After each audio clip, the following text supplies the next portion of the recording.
You are now rocking with the Chicago Clubhouse Podcast, where they think they know everything, but honestly, they don't know shit.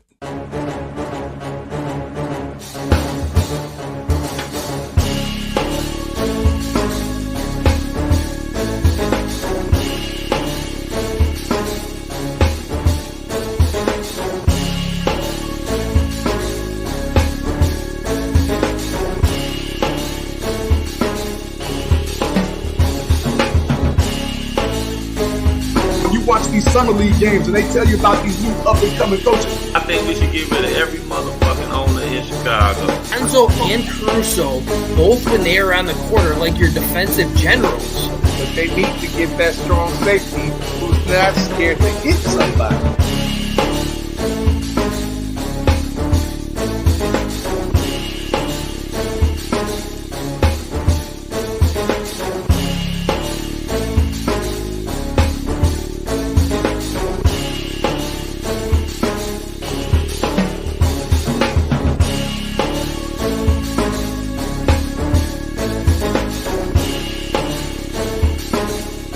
They really don't know shit.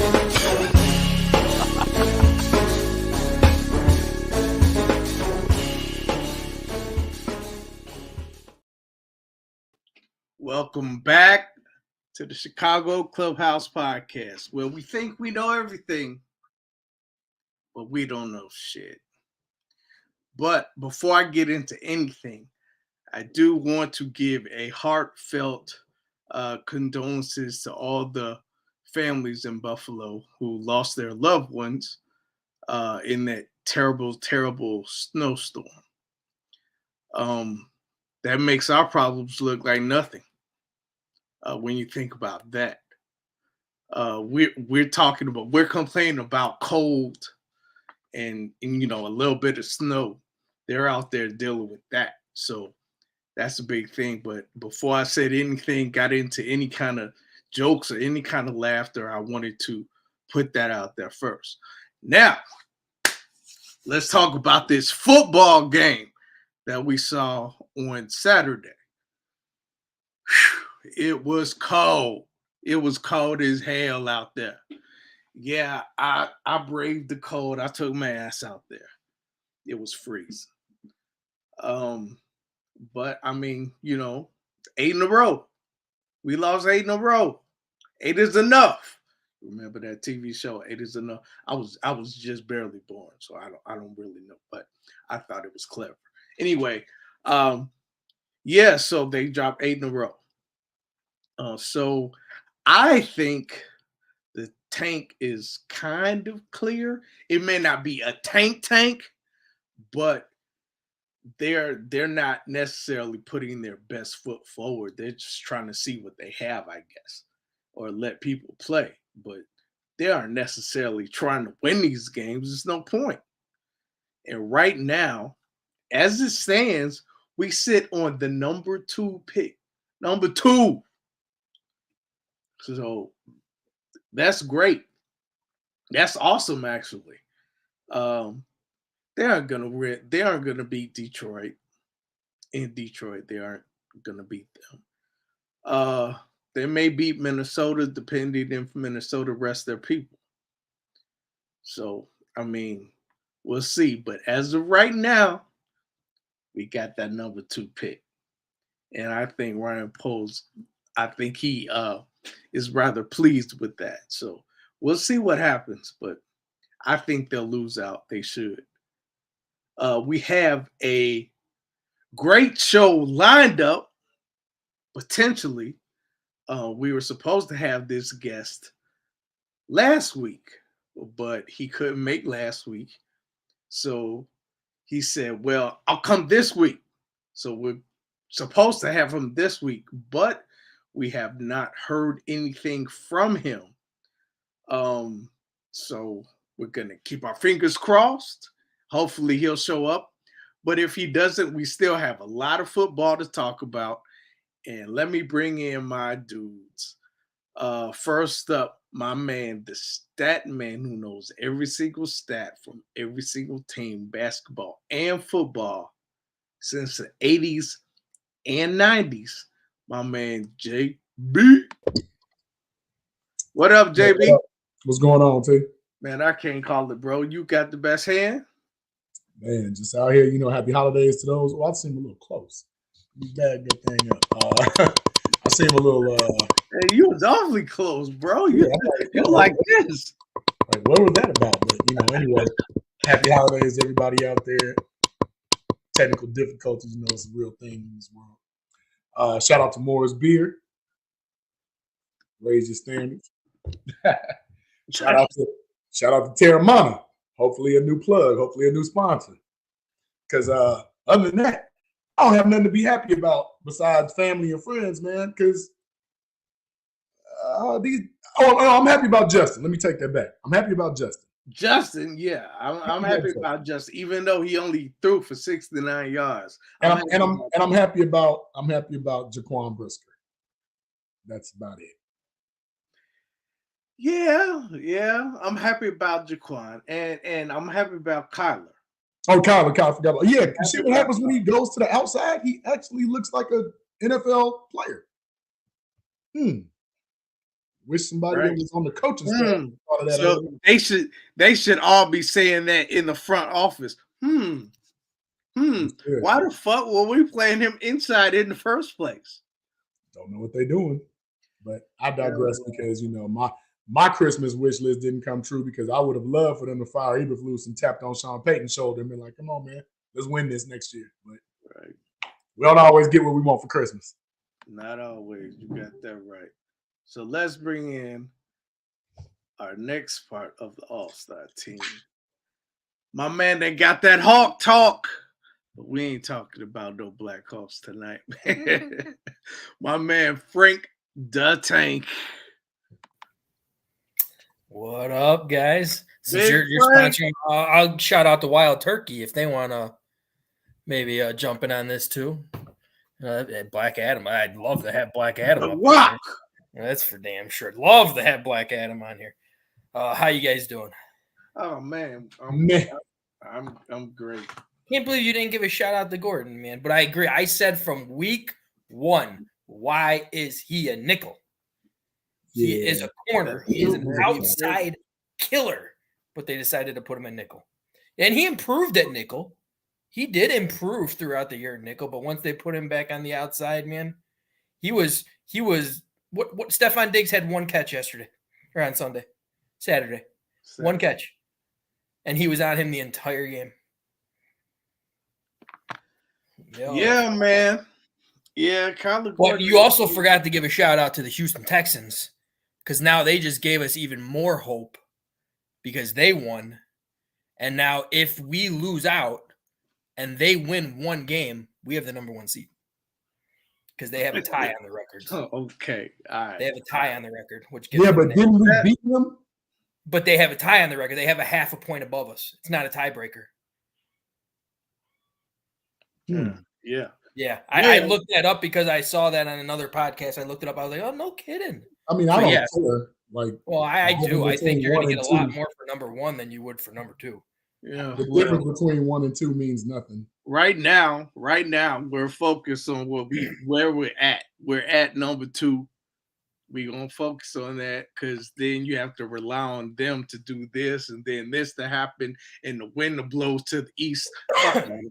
Fuck all that. Right now, we're sitting on number 2. Let's worry about that. If we get number 1, great. But, so we're supposed to have Marty Booker. Yeah, hopefully he's just running late. Come on the pod and talk to us about a little bit about his career. Well, a lot of bit about his career because he got a lot to talk about. He was here twice. Yep. 2 times. So we're supposed to talk to him about that. We're going to talk to him about the game. But we can talk amongst ourselves and with everybody in the chat about the game. So anybody in the chat, if you have something that you want to add, something that you want to say, or piggyback on something that one of us says, please feel free. Please feel free. Actually, I will drop the link so you can come on with us. Oh, a little Christmas present. You can say whatever you like to say, but under one condition, though. You have to, when you get on, you have to say, ho, ho, ho, Merry Christmas. Oh, wow. Christmas is over, dude. So I'm going to drop Christmas the is link. over. I'm going to drop the link. So Happy New Year, maybe. Why not? Happy New Year. I made it in New Year yet. I would just say fan appreciation, us giving a gift back. Come on the show. So what do we think about this game, man? What do we think about this game? Did it really matter that much? I don't think it really mattered. I was more happy that they did stick with him. They did until it got out of control. But It got out of control, man. again, another dominant team that they did stick with. Defense, again, for the most part, played pretty solid. I know giving up 35 points shouldn't be playing solid, but I don't think they played bad. No, they didn't play bad. But I mean, it shows, and I mean, they ran one play for Justin Fields to run the ball. I'm not saying I'm not happy. I thought Maybe it was two. Maybe it was two. I only remember one. It might have been two, but I mean, it just shows that is where this offense is right now. You have to utilize his leg. I'm not saying that I'm mad that they didn't do that because I was with JB on it. I wanted them to try to open him up a lot more. And hey, one person we didn't give a shout out to. Who? What? Don't say Dante Pettis. No, you talking about Velvet. Oh, Velvet. Solid game. That was a beautiful throw by Justin Fields. But at the same time, that was a very good route running under the ball that Velus Jones made. Do we have that? I'm David Jones. Thank you. Do we have that highlight? Because No, we don't have any highlights. Our guys did not have time to make any, and I certainly didn't. So okay. we don't I was have going to any say, out of the 119 yards that Justin did throw for, like that was 44 of them. It was, yeah. Again, Justin has proven if you give him the opportunity to throw the deep ball, he has a high rate of success, of which, again, we still don't utilize the deep ball enough. Agreed. But at the same time, we did drop a lot of passes for Justin Fields as well. Pettis had 3 more drops. That guy leads the team in drop passes. And if you're not counting Velus Jones, he has the least amount of thrown balls to him too. How the hell do you? I mean, I'm not arguing that, but besides the one touchdown he caught, which it was a beautiful throw. Again, beautiful throw, of which people keep saying Justin can't throw. Enough of that. He clearly can throw the ball. But play calling again is just, I agree. To me, it's inept. I saw Cole Kmet drop a gimme. I saw our boy came back, Khalil Herbert. He dropped a gimme right there, wide open, one man to beat. And, a lot of people don't understand. Montgomery dropped one. I think everybody on the team pretty much dropped it. Like I said, it was cold. It was cold. So, and Buffalo, really didn't do much at first, in the passing game. We was getting after Josh Allen. We was picking them off, Then all of a sudden, they found the running game and they just started running all over us again. And 2 of their backs almost had 200 yards, rushing apiece. Man, little James Cooks was killing us. Devin Singletary. Yeah. Singletary was as well. Yeah, everybody. Singletary was killing us. He had a buck, and I want to say Cook had 99. Like, that's what I'm saying. Almost both of them had a buck on us, but it's like here's let's segue. Here's why I say that number 1 pick doesn't mean anything unless you're going to possibly trade it for more picks, and only if that's all I want. Yeah, but only if they're slightly under us, because as Detroit, although they did lose, they still have a chance. They're still in the mix. But I made a list for you on that one when we get to that topic. So. Yeah, we can go ahead. But I'm saying, like, for once, let's do something the Bears traditionally don't do. Get the obvious choice. Yeah. Get the obvious choice. We have a problem stopping the run. Our secondary is solid. Our linebackers need help. Our front 4 need help. I mean, anytime I hear a guy compared to Aaron Donald, I would want that guy on my team. Why not? True. So would you say that, well, you know what? I like to do this.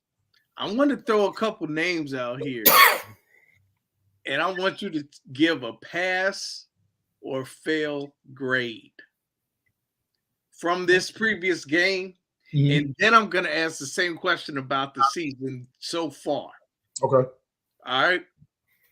So I'm going to start with Travis Gibson. We're giving a grade? He said pass or fail, Pass right? or fail? Oh, fail. I'm going to say Hard fail. fail. Hard fail. Hard fail? Hard fail. Oh, he did have He was expected to be a big guy for us one this year. sack. You still good give him a hard fail or just fail. a regular fail? Fail. Hard fail. That sack pretty much ran into him, pretty much. Braxton Jones. Oh, that's a tough one right there. That is a tough one. You want to go first, JB? Go for it. It's a tough one. Honestly, I mean, can I give it a grade of incomplete? See, that's what I would say if it was allowed, but I didn't. Because here's the thing. Again, you can find value and depth and stars in the later rounds, right? So I'm not putting the round on him. I'm just putting that he got a lot of work to do. Oh, hands down, he does. Like if this was school, I say I see potential, but you need summer school. So I'm gonna say fail. Kevin Jenkins. Hey, I didn't even get the pick. Oh, I'm sorry. Go ahead. Fucking cutting me off, taking my legs off. I'm actually giving him a pass because I agree with everything JB said, though, but he got the reps. He has a full off season to work with now. I am very anxious to see what he can do going into next year. And I mean, he had a good training camp. I mean, first few weeks, I don't think he actually played that bad. It's just I do feel he gradually got a little worse every week. It's because it's a common 5th round rookie starting left tackle. I feel so. I'm gonna give him it's a pass, but it's a D plus. But that's a pass. But let me ask you this, Frank, real quick before we move on to the next player. Is any of that predicated on them not having depth, or just the simple fact that they were going to force feed him and make him a starting left tackle? Because they you had didn't have. options. I do feel they didn't have depth, but we did kind of want Kyler or Reef to play at that blind side. At least some. We all did, yeah. And he didn't really get it. And I mean, Leatherwood didn't even get it. Like Braxton Jones was our left tackle the entire year, pretty much. The entire year. And he's the only Bears offensive player to play every single snap. Yep. At least every single game. I think I've seen him come off for like a little break now and then, but at least started every single snap. So I'm going to give him a pass. It's still, I mean, he's got work to do hands down, but it's a pass for me. Yeah, what you give him a pass? I'm giving him a pass. I mean, he was kind of inconsistent, but he's a rookie. So, and like Frank was saying, he got the reps. So now next season, he has to be better than what he was. Yeah. We didn't have that high expectations anyway because he was a rookie. So, like all of us were surprised when he was starting week 1. Every single one of us was. And I think when it comes down to that too, it's like this organization is not the Vegas Raiders who are just going to cut your first round draft pick after one bad year. We don't know who I'm talking about because he's on our team now. I mean, Leatherwood. Next player. Riley first rounder. Riley Reef.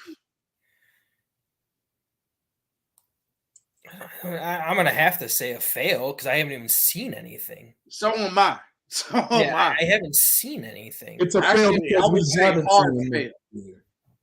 Again, that would be another incomplete because we really haven't seen anything. But if I had to grade it, it would be a fail. Let me say why I wasn't. Because his lack of playing actually had nothing to do with him. It had to do with them not wanting to pay him that $10 million. Okay, Bears. That's what it was. Oh, wow, Vern, what's going on?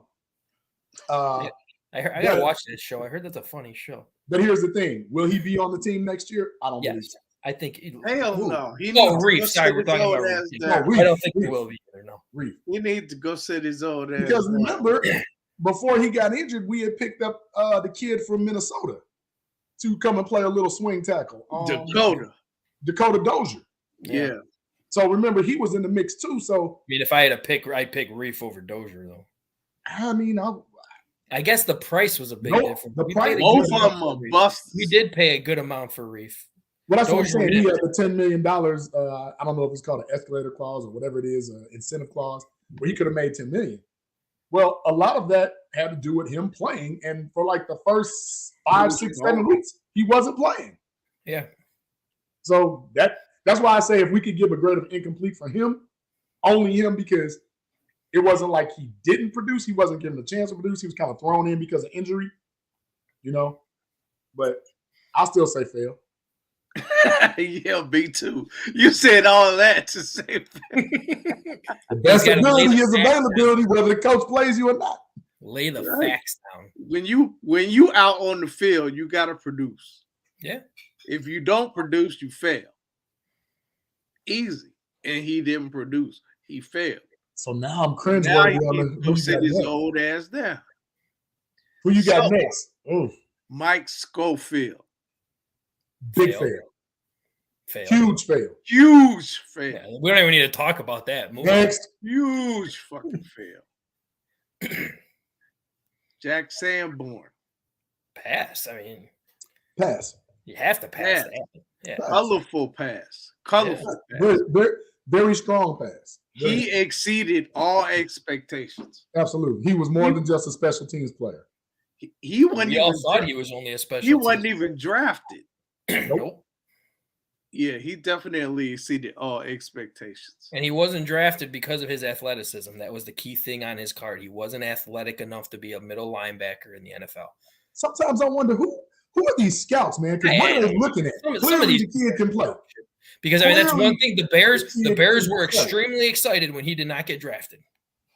Like I just don't understand that from some scouts, and I think, and I don't know, and it goes both sides, right? Because sometimes you look at the Bears and you say, "How did you draft that guy?"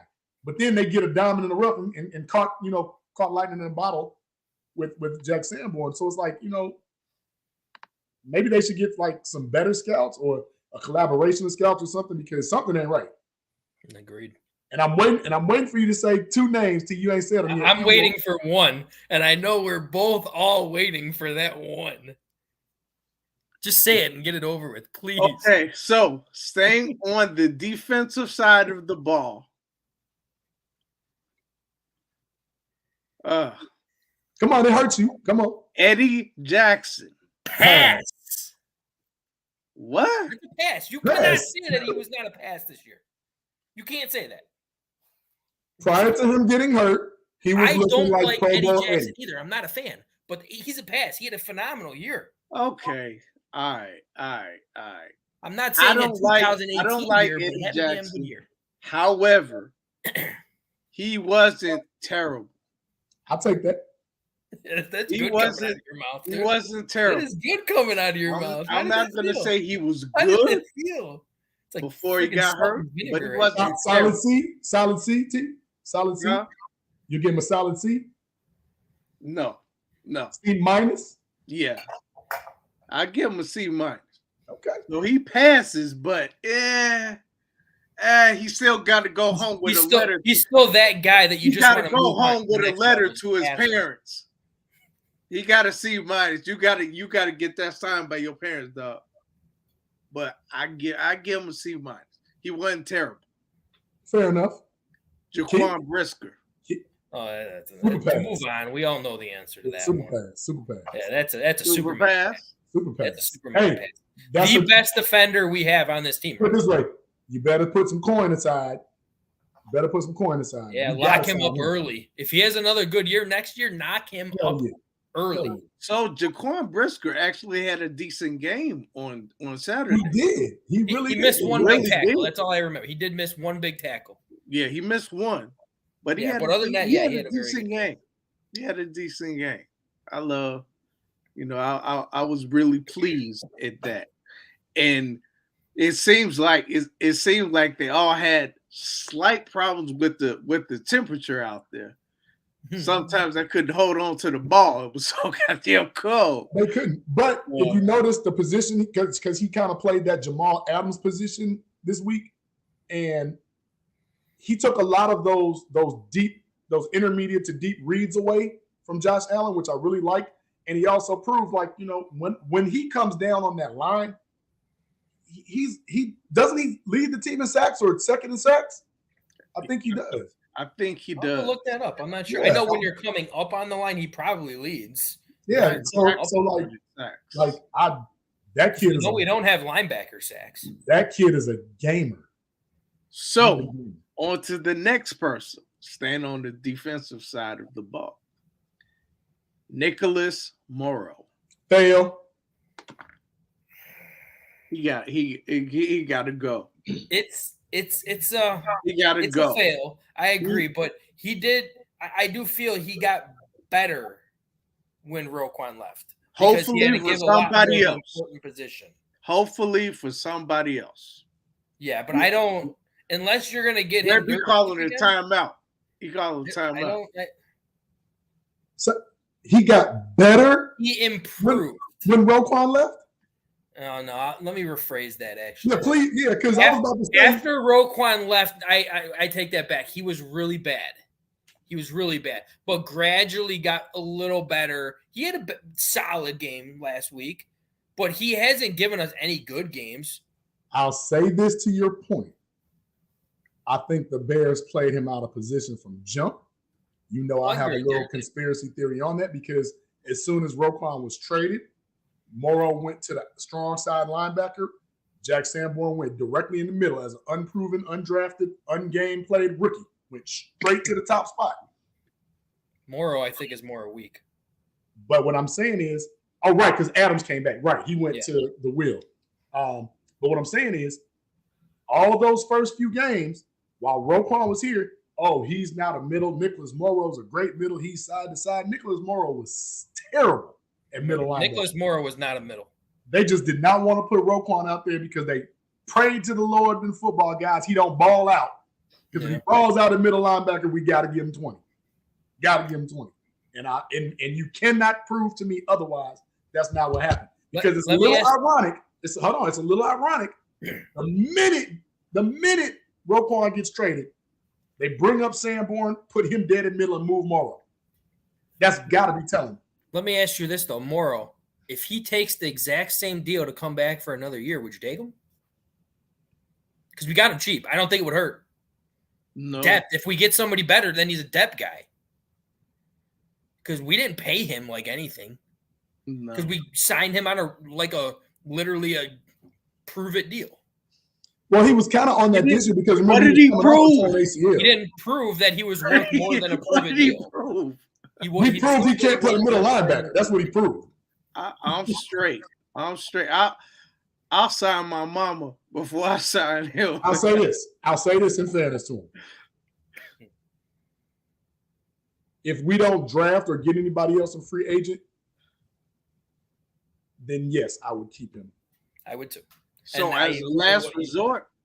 Yeah, because what we have behind him is little to nothing. And see, that's the problem. We don't have play middle linebacker. Well, here's the thing. Morrow's is Jack Sanborn your starting middle linebacker next year? Over Nicholas Morrow? No, just period. General, period, yes. Because to me, yes. Well, that's what I'm saying. So are the Bears looking like we need a middle and a strong? Are they looking like we need a middle and a weak? Or are they looking like we need all three? That's honestly, I would say a middle is secure, and you fill the next two if you can. We need, and then you worry about all new front four, other than Robinson, who's a rookie. Everyone else, a whole new front four. Yeah, I don't even want to talk about the front four. I want to move to the other side. No, there's no point of even talking. Hold on, there's a couple more about the front four we need to talk about, especially one that I need them to cut tomorrow. Which one? Who's that? Al-Qadim Muhammad. Hey, kick rocks, homie. Eberflus, I told you that wasn't the guy. He wasn't what you thought he was. He was playing that little NASCAR stuff that the Giants used to play, and he got 6 sacks. Like, no, that ain't one of them guys, man. He not. I thought he was going to be decent. But I told you, I said he's not even starting. He didn't even start for the Colts. I was shocked when he wasn't starting. Like, why did you get him then? Whoa, he's hot garbage. Oh, that dude is terrible. His Who do you got next? Who do you got next? Get it. Who do you got next? So I don't want to talk about any more of those defensive dudes. There's still one more guy I wanted you to say, though. Who? Where did you put Kyler Gordon? We said pass. Did I say No, Kyler I heard Brisker. I didn't hear Gordon. Oh, I thought he said Gordon earlier. My fault. Pass. I thought I said Gordon, and I thought about. I was waiting for it. I didn't hear Gordon, but I couldn't be wrong. All right. But regardless, that was a pass for me too. We cannot forget Kyler, but I think all of us agree that that's a pass. He is your starting left cornerback. Or right not nickel. Go out and get a nickel this offseason. Matt Eberflus. You never listen, dude. Do not put Kyler Gordon in nickel unless you absolutely have to. Yes. And in most cases, you don't. He played the outside, 3 games this year? All 3 games he played great on the outside. And 2 of those 3 were against dominant wide receivers. Of which he got picks against. Yes. Like, why do you but you keep giving that other freaking, I don't even remember his name. I'm just always Jalen Jones. No, not the corner who was there instead of nickel to start the year. Kendall Vildor. Vildor, thank you. Like, get him eating rocks too. Oh yeah, Kendall Vildor got to go. He got it. Go out and get a nickel this offseason, and Jalen Johnson and Kyle Gordon are your 2 shutdown corners. That is a phenomenal secondary right there. Yeah, Kendall Vildor, he got to go. I don't understand, and I will never understand why they favor putting him outside and then bringing Kyler Gordon inside. I'll never. Well, that's what you look at matchups and stuff, and I'm looking. Yes, and it was athleticism. There was nobody else who could have a possible chance at playing nickel other than Kyler Gordon. That's pretty much why they gave Kyler Gordon. Not counting the one that they cut. That's not true because, in my opinion, I forgot the kid that they got from. I say kid. I'm sorry. I forgot the guy that they got from Baltimore, who was forgot his name. Supposed to be pretty solid. And then we gave up on Thomas Graham way too quickly. I agree. I did not like Thomas Graham getting cut. Like, I know he was injured a lot throughout his career, but so you just gave up on him? Because remember when he that one game last year against I think it was against the Packers, he was giving Devontae Adams a little trouble. Yeah. And it's like, we just do a lot of dumb stuff. Keep going, T, because I'm getting fired up, man. Yeah. All right. Sip that whiskey. Okay, so now we are going to jump to the other side of the ball. The biggest question, and he actually had a good game. Oh, yeah, I know where we're going on this one. Demo. I mean, you have to think about the pass or fail. No, I don't know why you said him. It's a pass. I don't know why we wouldn't think it was. Like, I was just thinking more like, what are we gonna do with him now? Okay, so are you favoring him over Khalil Herbert as your starter? Yes. Your starter getting more reps? Yes. Okay. But the price has to be right. You can't overpay for a running back right now. Okay, so hit me with it, JB. What are you paying him then? What will you pay him? What is a reasonable price for him? So here's the thing. Every year, with the exception of, well, I can't even say that year because one year, he got 1,000 yards in spite of. Agreed. And then the next year he had got hurt, and I think he missed 3 or 4 games, and he wasn't able. I think it was like one game he had 7 carries the whole game. Another game he only had 4. Nagy was favoring Herbert more later on in the seasons. And it was just, his name, damn it. You did. It was just, in my opinion, David Montgomery is a 20 to 25 carry back. Well, let's not say carry. Touches. Because he is fluid in the passing game. He's very fluid in the passing game. And the problem that I see is they don't call enough plays or check down plays so that you can feature him. I remember this guy we had, running back. I think he ran like a 4.4, 4.5. He was like 6'2". Man, second round pick. Dude had 100 catches one year. Name was Matt Forte. So let's not devalue what the running back position can do in the receiving game, because we had one here who gave us everything we needed in the passing game, in the running game, in the blocking game. The only thing David Montgomery doesn't have to me is top end speed and height. Everything else, he checks all the boxes. Is he the flashy name? No. But he's a bear. He's a bear. And for me, I have to offer 8 starters. I'd offer him 8. Have to I'd offer him 8. 8. Yeah, I'd offer him 8. You know, and if that's a little too low for him, then I'll say, hey, let me give you Make 8, it up with incentives. but you can make it up in incentives. First of all, playing all 17. Can I get 2,000 all-purpose yards out of you? However that comes, 1,200 and 700, 15 and 55. But a lot of that is still contingent on the play calling, because I don't need Justin Fields with 170 carries either. Agreed. You know, so I definitely give David Montgomery a passing grade, like without question, he gets a passing grade. What they do with him moving forward, I think the injustice would be if they kept him at a lower price, but featured or split time with Herbert. Because if that's the case, then go ahead and let him test free agency. Let him go on to Buffalo or New Orleans or something and go pay the money to Saquon. That's it. That's it. Wow. So, should I even say Khalil Herbert? Fail. Frank? I don't know. It's a tough one. I mean, when given the opportunity, he failed. So I'd have to give him a fail. Because when he was your number one back, he wasn't getting it done. Nope. When Montgomery was your number one back and Herbert went down, he got it done. So, yes, I'll have to give him a fail, too. What do you call getting it done? Because as far as I can see, they still lost games. We're expecting them to lose games this year. Okay, so getting it done means offensively you are moving the sticks. Khalil Herbert or David Montgomery can't stop the other team from scoring. No, right. But So Khalil Herbert which forces them to pass. Huh? Khalil was moving the sticks. He was. No, He wasn't okay, so doing it. When they were splitting backs, Herbert was doing well. But I felt like when he was your number one guy, when Montgomery went down again, pretty sure both games he only put up like 40, 50 yards. no, one game I think he blew the roof off for like 146 or something like that. Like he had one. I game thought that was where still win. Montgomery was still in.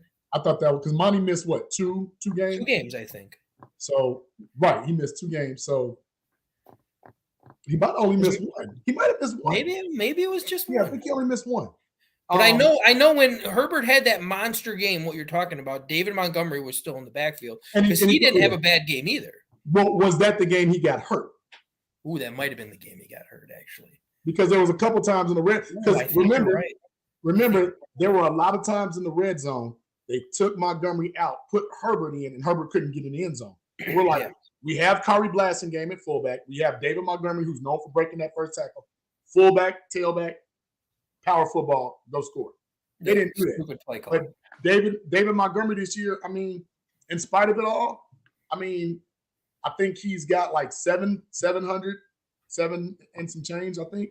Like he could technically, if he has 2 good games, these next 2 games, he technically can still get 1,000. I doubt that, but it's a possibility.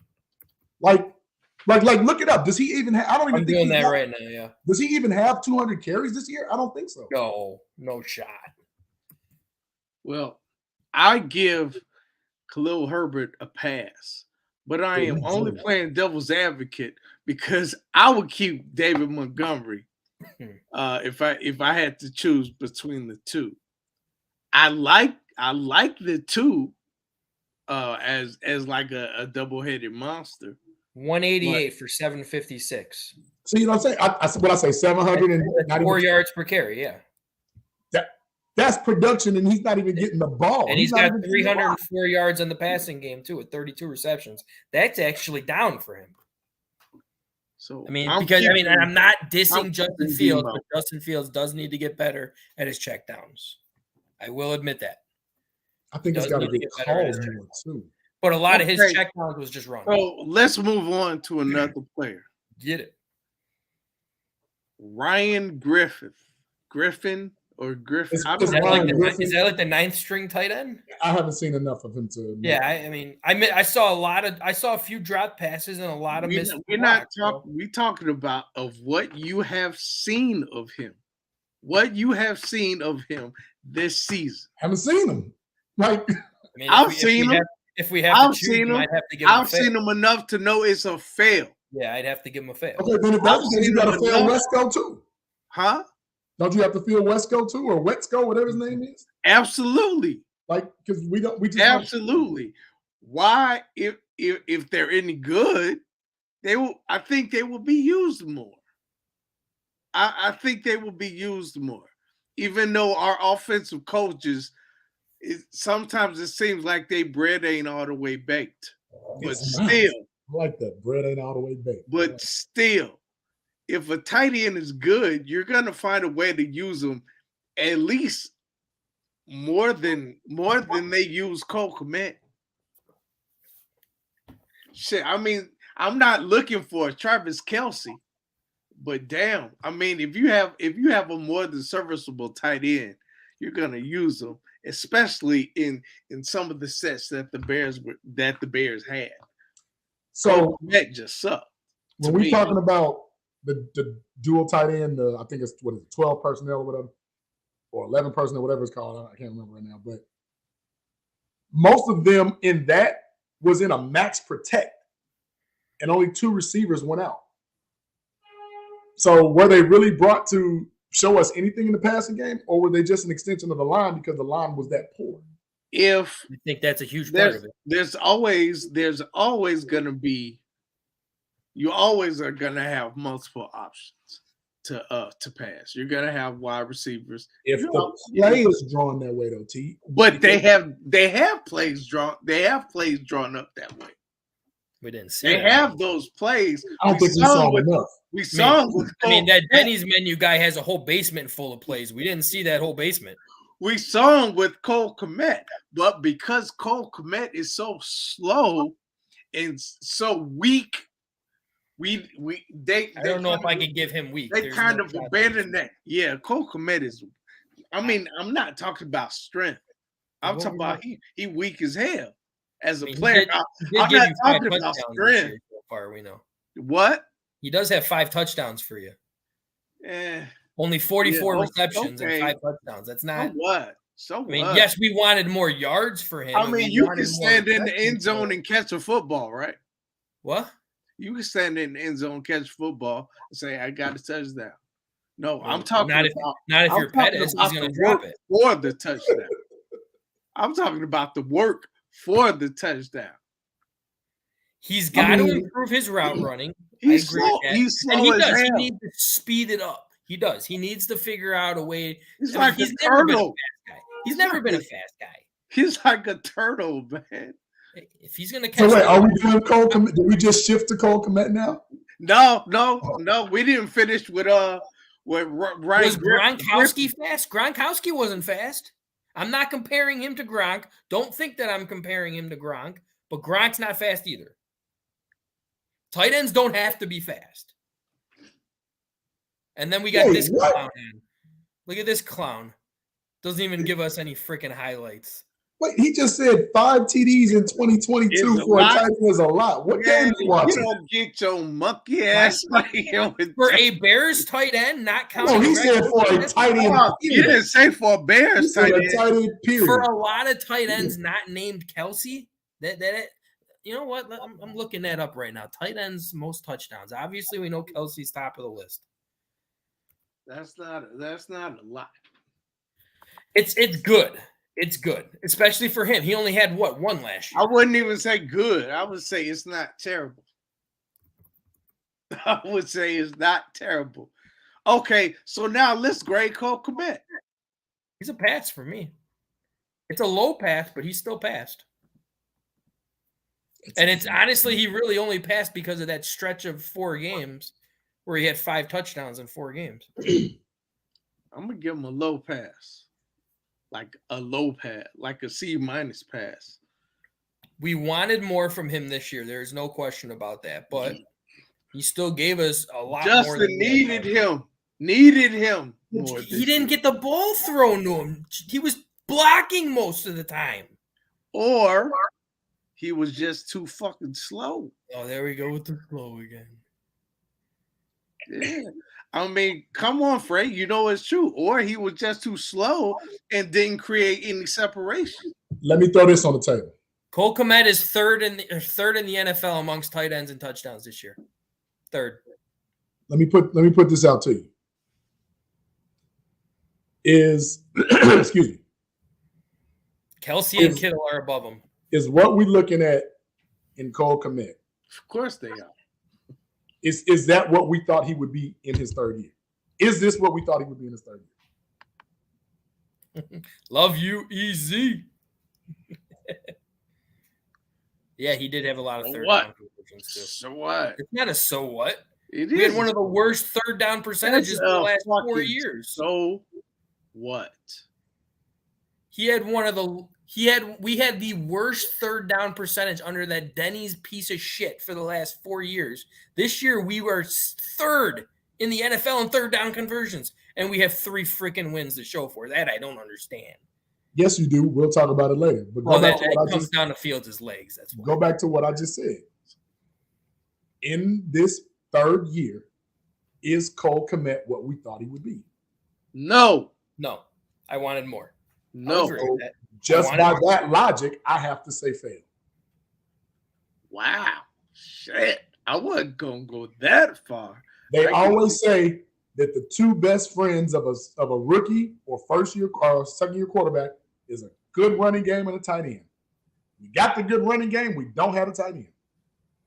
And that's just the long and short of it. 2 of his touchdowns were blown coverages. Wow. Shit. Another touchdown, if it wasn't for a great block by EQ, he would have never got in. So I'm just calling it what it is. Pass.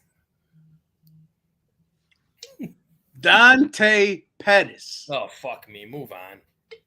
Next. He caught a pass. Is there something below fail? Like kick rocks. Damn, man. Kick rocks. Pettis kicks rock. He's Paper football champion. He'd be good in flag football. He's got some speed. Damn.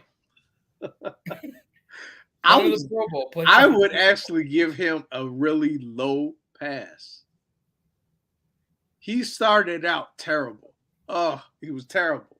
And he was great that 49ers game. Aside from that 49ers game, after that, he dropped almost everything. He just dropped almost everything. His hands were like butter.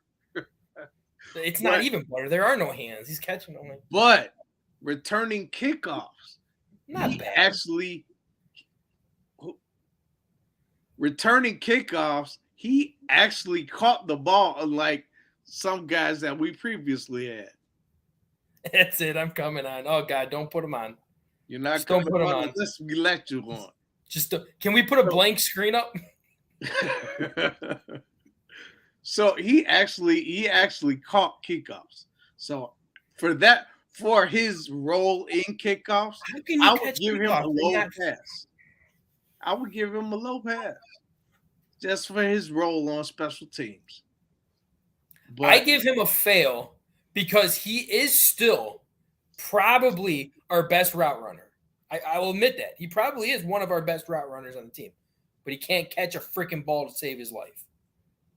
Like, it's worse than butter. I would say the best route runner on the team is probably Byron Pringle. Well, Byron Pringle doesn't count. He missed the first 32 weeks. He sucks, though. He's not that good. But he's not worth the price. Let me in. Let him in.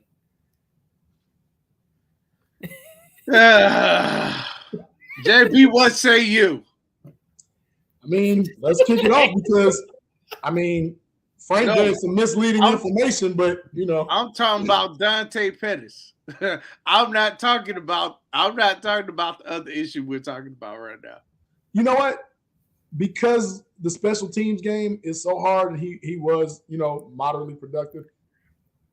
I give him the lowest pass because, and for some reason, although he don't catch it enough for me, him and Justin got something. They definitely got something. If he could just get them hands a little bit tighter. But he doesn't Actually- have it. But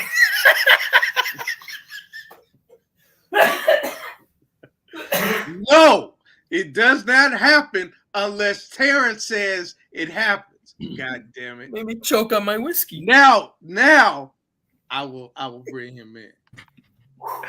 Oh my God, you guys are too much. Yes, we are. That was really funny. You have a glare. But dude, I actually agree with You have a glare. You have a glare. You're right. You have like Who has it? giant. Oh, Easy got a glare. There What's we up, go. Easy? Happy holidays, brother. Happy holiday, JB. Thank you. How's my new mic sound? Does it sound good? Yeah, Hey, actually, it sounds great. damn, Good, it's I'm cool glad. too. What is that? What is that? Red? It's it's Bulls colors. Oh shit! Hey, drop the link to that. I think Could be I Blackhawks need to color. treat myself. Yeah, it's a pretty good one. I liked it. It wasn't like ridiculously expensive either because Black Friday deals and whatnot. But but anyway, I wanted to just say, Terrence, I agree with you about Pettis. You know, for like a backup receiver, not terrible. I just don't want him to get nearly as much action next year, which is Right, fine. he's not terrible. But for his role, sure, he's You want to fine. just put him as a special teamer? I'm okay with that. Yeah, special teams and maybe occasional Fifth, sixth screen receiver. and, Wait a Occasionally minute, punching Frank. another Now player in you the say face. you're okay with that, but just a second ago you said what is lower than fail?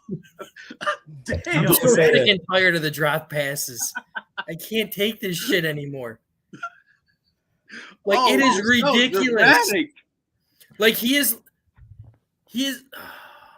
What's the dude from The Replacement? Like I literally want to put glue in his hands when he goes out and catches the ball. Look like I just jacked off an elephant. He's still probably gonna drop it. But as for Komet, just to get my 2 cents in there, he is. He's he's a bit of a disappointment. That's fair. Yeah, I'll give you that. But at the same time, like he might still be a top 10 tight end in the NFL because there really aren't many anymore. Like if you just look around the league, you got your obviously Kelsey. It's Kelsey and everyone else. Yeah. But then, then there's And then you Kittle, got who's very, Kittle very after. good. Mark Andrews, very good player. Other than that, there's really not that You much got at the tight end. in Minnesota. Hawkinson. TJ Hawkinson, Yeah. Darren Hawkinson- Waller, Noah You, Fant. I you can don't name think quite a few. Hawkinson benefits from the fact that you play the Vikings, you're gonna zero in on Jefferson. The Bears don't have a receiver that you're necessarily gonna roll the safeties to just yet. That's not to say we won't have that. That's not to say the offense isn't going to become potent to the point where they have to worry about Claypool and Mooney, which is the dream. What up, James? But at the same time, Komet can't be featured the same way Hawkinson is. And I like screens to Komet if they're on first down because he could get you a good he can fall forward for a good 4 or 5 because he's not yards. weak and he can plow. He's not over. weak. He's slow, but he's not weak. It's like He is it's slow. basically like running a He's not fullback weak. dive. When I fine. said weak, I wasn't talking about strength. I'm You're just talking about saying skill. as a player, he weak as hell. That's what I'm saying. But I'm not talking about strength. He's strong as hell. Matter he kick all of our asses. I mean, the thing is, he's so hard to tackle. Like I don't know if you've seen every time he has the ball, it's like it takes four like or five 4 or people 5 to get guys him to down. bring him down. And that's why I'm like, yeah, if you want to give it to him on a screen on early in the down, early Yeah, in the not on a like third first down. and long. Not on Third third and and long. long. God, no, not third and long. But first down, yeah, because a screen is an extension of the run game. You don't need to burst open every time. You can just get 5 or 6 yards, dumping it to commit. 2nd and 4, you got the whole playbook wide open. But yeah, I like Komet is basically my point. And if y'all don't like him, that's fine. There is a tight end at Georgia. He's named Washington. Darnell Washington, I think his name is. Drafted another. We're not going to draft another tight end, but this guy's like 6'8" and really, really, really good at football. But I don't want to draft him because we got a lot of other holes to fill. so. Who's next on our I'm list? still throwing names out here. So we brought up Byron Pringle earlier. So let's talk about Byron Pringle's game Incomplete. first. The game that he We had. can't. on We have to Saturday. grade it. Incomplete is Fail or not pass. the grade. No It's incompletes either are allowed. pass or Otherwise, we'd have a fail. lot of incompletes on this show. It's either pass or fail. It's a fail for me. Fail. Hard fail. Yeah, it's got to be fair. I like him, but it's a and fail. it's injury prone fail for me more than anything. He was hurt for too long for me to actually be able to grade him a good grade. Yeah, it's like it's not a fail where he has to pay to redo the semester. It's like we'll let him just redo it because we know it was circumstance. But like, yeah, I mean, it's a fail. Yeah, you can do some summer school right now, whatnot. I think he's made some nice plays. You know, when he's been on the field. He did make some nice plays. He did get a lot of holding penalties though. Saturday, he made a couple of plays, but yeah, when it comes to the whole season, fail. Mostly fail. Remember, if you're hurt, it doesn't matter if you're hurt and we don't see. If we don't see, then you got to go. We got to get somebody we can see. JB, you know the stat. We did pay him a good chunk of money too, didn't we, Pringle? A little over 5, but like he's not. I mean, if you look at production, because you can never say injury, right? But to me, again, I look at the game behind the game. We go into the free agent pool. We pick out Pringle, thinking he's going to be a number 2, because we had Mooney slated as our number 1. We grab EQ, thinking that he was going to be the triplet of the 3 wide receiver set. Then as the season goes, then we pick up Pettis. We pick up my man Claypool. No. Before then, Harry. Isaiah Coulter. We pick up Isaiah Coulter. Sure. Then Harry. You know what I'm saying? Then we had boy from Atlanta that got hurt. So we went through like a carousel of receivers. The Viking bum. Then we went ahead and got the Viking guy. Then we get N'Keal Harry. Then finally one somewhat worked. So it's like, but I'm saying it's like they kept throwing stuff to the wall to see what would stick as far as the wide receiver. And the wide receiver like this whole season. Honestly, I don't blame them for it. Like if that's kind of what they're doing throughout the whole season. The season was throwing somebody in there. And no, I do blame them because that means you're not evaluating talent properly. But doesn't that mean you're evaluating talent? Yeah, you're kind of evaluating talent on a year that you're not expected to do anything. You're evaluating talent on the field instead of evaluating talent off the field. So, but that didn't work. So then you had and I don't care about the 7th round pick. Clearly, it turned into a 1st round pick with N'Keal Harry. I'm not worried about that. We turned a 2nd round pick into Chase Claypool. What I'm saying is the things that we look at, the path that was taken, it was like, why in the world do we keep getting these fly-by-night receivers, just giving them a shot when you went ahead and traded picks for better caliber guys anyway? You should have did that in the first place, then let Justin get more rapport with these guys. That's my point. Because the one person that Justin had great rapport in the preseason with was Isaiah Coulter. And then he didn't even make the team until I was kind of upset about that. That was weird. He didn't make the team, but it was also like, But I think it was also a special teams guy. Pettis can pay special teams. That's why he made it over. And that's fine. But the other guy who, again, help me out. I can't think of his name. He came from Atlanta. He was making sideline catches and stuff, and he got hurt. It couldn't have been that good. I can't even remember him. Sharp? Was it Sharp? There it is. Sharp, yeah. Isaiah Sharp. He was out for the season. Then he got hurt. He was out for the season. What I'm saying is he's another one that had pretty good rapport with Justin.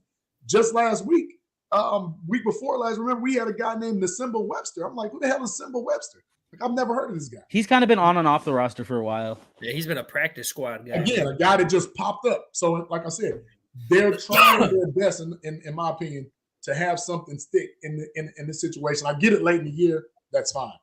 But going into next year, it's kind of like September call-ups. You have to have, in my opinion, you have to have Claypool, Harry, and Mooney as your big 3.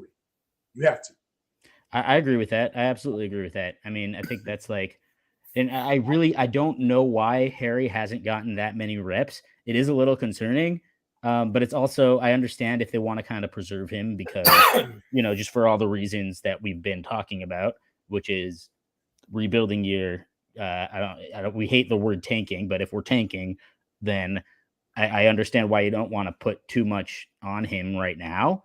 However, I still would like to see a little bit more of him. No, I agree with what he's saying on that. I don't know. But here's the thing. With the tank in order, right?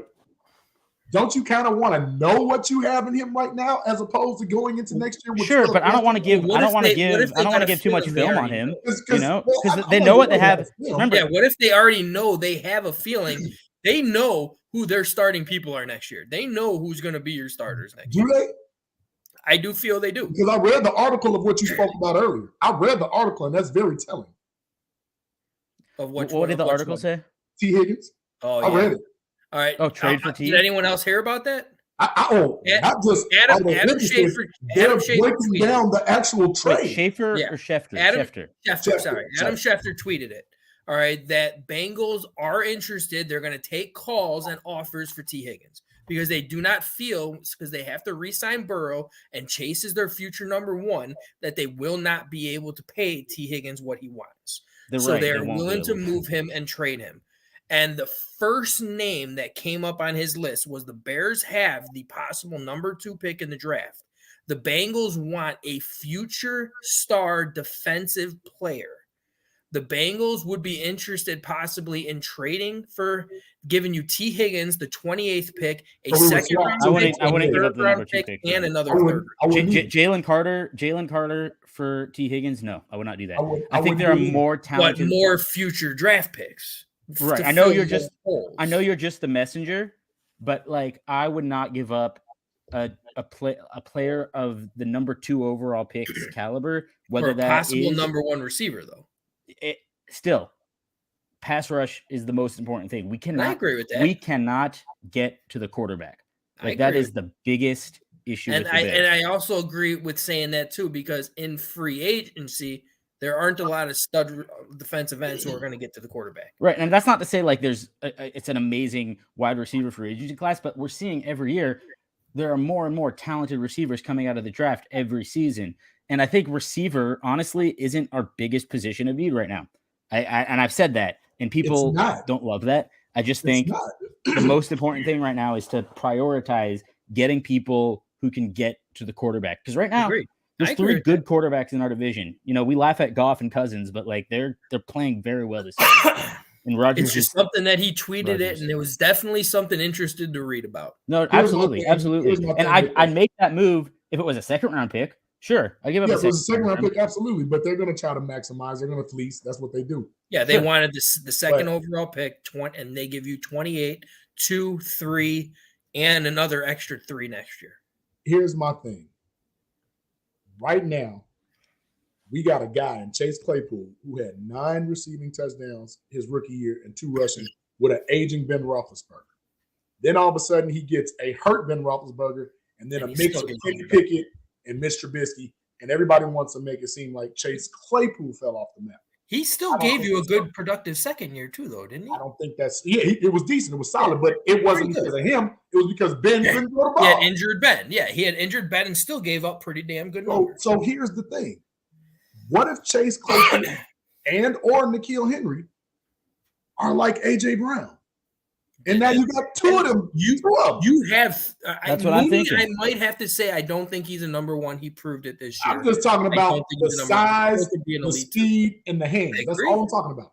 I agree with that. You can have 2 of those guys. No, I mean, Harry and Claypool have all the physical tools. There's no doubt about that.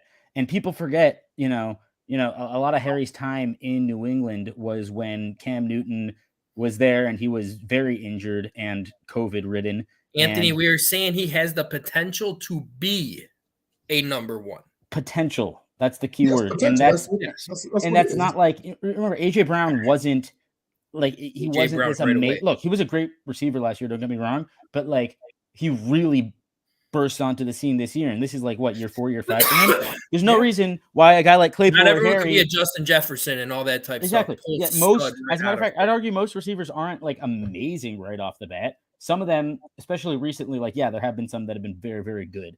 And Anthony, I understand what you're saying. Yeah, man, I get it. I'm tired of losing too. We're tired of that too. But are we going to go overpay for somebody who also has the potential to be a number 1? Because nobody's going to give up a number 1.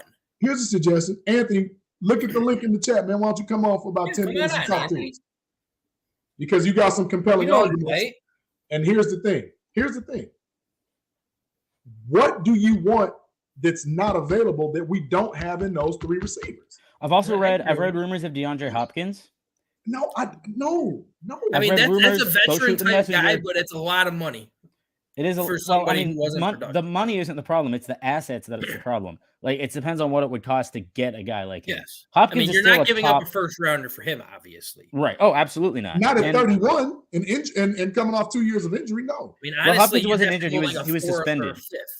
No, he got hurt early in the year. He was hurt. Yeah, he did. He got hurt twice this year. Yeah, no, he might have been suspended too, but he definitely got hurt. He did get suspended too. Yeah, he did. Oh, so he got hurt once and he got suspended. He was suspended. He definitely got hurt. I remember. I could just see a situation where the Cardinals don't have much leverage and he doesn't cost a lot of money, because if he doesn't want to play for the Cardinals, who's going to blame anyone for not wanting to play for the Cardinals? First of all, Kyler Murray's injured and we don't know when he's coming back with an ACL. Secondly, Cliff Kingsbury is probably the next coach to get fired. So I agree with that. So right now, are they, what they call it, the captain goes down with the ship? Probably not. Right. Probably not. And that's why I'm just kind of like, if it gets to the point where he really doesn't want to be there, he's not going to play, and it's starting to cost like a 5th or 6th round pick. Oh my God! By all means, give it to him. Then, yeah, but we don't know. Like, I don't know the specs on him right now. Like, is this the end of his contract? He's still got 2 more years. Okay, so then and he makes a lot of money. He's still a number 1 receiver when he's healthy, and I don't give a shit about PEDs. I just don't. No. Sorry, I just like his production went down when he got busted with them PEDs. He's been producing at a high level still. If you look at his game by game, like he's still getting like 6 or 7 catches every game. He's done a couple games. He had one really bad play against the Patriots, and yesterday he was not. Or on Christmas he wasn't that great. But I mean, he didn't get targeted a lot because he has 64 catches in 9 games. When they lost Murray, they pretty much Hopkins was done too, because they don't have another quarterback. No, and then is it Hollywood Brown is their other receiver? Yeah, speedy receiver. Yeah, so he's not great, but yeah, I mean, Arizona's a shit show anyway, but yeah, no, I mean, I wouldn't, but like I'm saying, like, sure, like if Hopkins became that cheap, sure, make the move. But first of all, I don't think that's going to happen. And secondly, I do like what we have in Claypool and Harry. I really do. I think those are two I like our wide receiving core right now. If we can get a better offensive line to protect Justin a little bit longer, so these wide, because it's weird because Claypool and Harry both have speed, but we're still not getting separation off of the ball. But a lot of that is the play calling, because I agree with that, because we're not seeing slants. Slants, over routes, the quick dump balls. Yeah. Like, I'm not even trying to be funny. And I'm not even saying that Geno Smith was ever a terrible quarterback. He was probably just misused. But look at what he has done with DK Metcalf, which is something that Russell Wilson wasn't even really able to do with DK Metcalf. And so Tyler it's something about the play calling, and like it's something. Yes, about bullets. I don't give a shit about PEDs. Cheating in football, it's a tenet. It's something that John Madden absolutely loved to do. Pipe up that low grade. What do you say? If you're not cheating, you're not trying. If you're not cheating, you're not trying, and that's just kind of the reality. Sorry if you don't like it. I mean, but that's what players do. Sorry, JB, I cut you off. Oh no, it's fine. I'm just still. I love you, Bullets. I'm still stuck. Yeah, Bullets, you're still cool, man. No, Bullets my brother always. But the thing that I'm most concerned about in that situation, right, is if you call certain plays to get the ball in your playmaker's hands, everything doesn't have to be a deep to long, elongated intermediate route, which is what the Bears seem to throw a lot. Mm-hmm. And that's why I say it's not that they're not getting open because there's no separation. Hell, the defense is sitting back there watching film like, okay, I know you're coming at 12. I'm going to wait at 10. Right. It's one of those things where, they're not doing enough of that short stuff. You gotta find a good balance of that. And I know we really like to rag on Nagy for doing a bunch of screens, and that was because a lot of them were poorly timed. But the fact is, screens are good. Screens are effective if you have a good balance. Screens are effective. You just got to know when to call. You just got to know when to call them. Exactly. And get the ball, like JB saying, get the ball in the hands of your playmakers, please. I mean, good things happen when a guy of Claypool's size and speed has the You ball. can't ever say that name on this podcast. You can't ever say Nagy on this podcast. Well, you just said it. I just said it, You but, said it. But no, goddamn- he was teaching. He was teaching. Fair. I won't say that word. Thank you. But I mean, Wait, hold on. Swear jar. That's worse than a swear jar. We got to get something where bigger. to draw the That swear line? jar is Like, full. am I allowed to say Dick Duran? Oh no, yeah, it's just him. It's I just never him. had it. We just hated him. I hate Yeah, him. fair enough. Like, It's just Talk him. about Lovey Smith, I'm sure. Lovey But Smith even is cool. still, I wanna put something else on you guys' brain, right? I don't know if T's coming back or if he's, talking to. We got whoever. Anthony Stewart in the. yeah, I see that right now. I'm gonna let you in, Anthony. You ready, bud? What up, Hey, Anthony? what's up? What's up? Hey, ho, ho, ho. Season, Oh, Hey, he said it. He said it. And Christmas is over. season greeting. Go Bears. You know Yeah. it. You know it. Yeah, I missed quite a bit, but go ahead, fellas. I'm not. Hold on, I'm actually, not it's on you. It's on you. Come on, because you wanted to talk about the receiving core. Yeah, Come what are on. we doing? I'll piggyback off of that. I'm tired of that, man, and I'm tired of that. Like you said, throwing receivers against the wall sticks. We see what's sticking. You know what I mean? We have an idea about Claypool, and I agree with him. But the rest of them, man, Mooney, number 3, Claypool, number 2 at best. You got to get a Mike Evans type, man. And I know Mike Evans is 30 years old because I heard some talk about that. I heard some talk about Mike that's Evans. another wide receiver on the list. That's only if Brady retires. Yeah, If Brady says he's done, Mike Evans will want to be gone too. I think this is it for Brady. And I believe that the Bears could do something with that. What, like 19 million? Would you pay 19 million for Evans? Yeah, No. I'd pay 19 Not for million Evans. for Evans. Yep. That big For For body. a 19 million for a number 1 receiver is cheap. Yeah, it is. Absolutely. I agree. His receiving core money is through the roof right now. What What is what it? you Do saying? you put deodorant on? Yeah. Raising my hand. I got long arms. Go ahead, JB. So And also bullets. I want to say that is a fair point. It could have an effect on the team.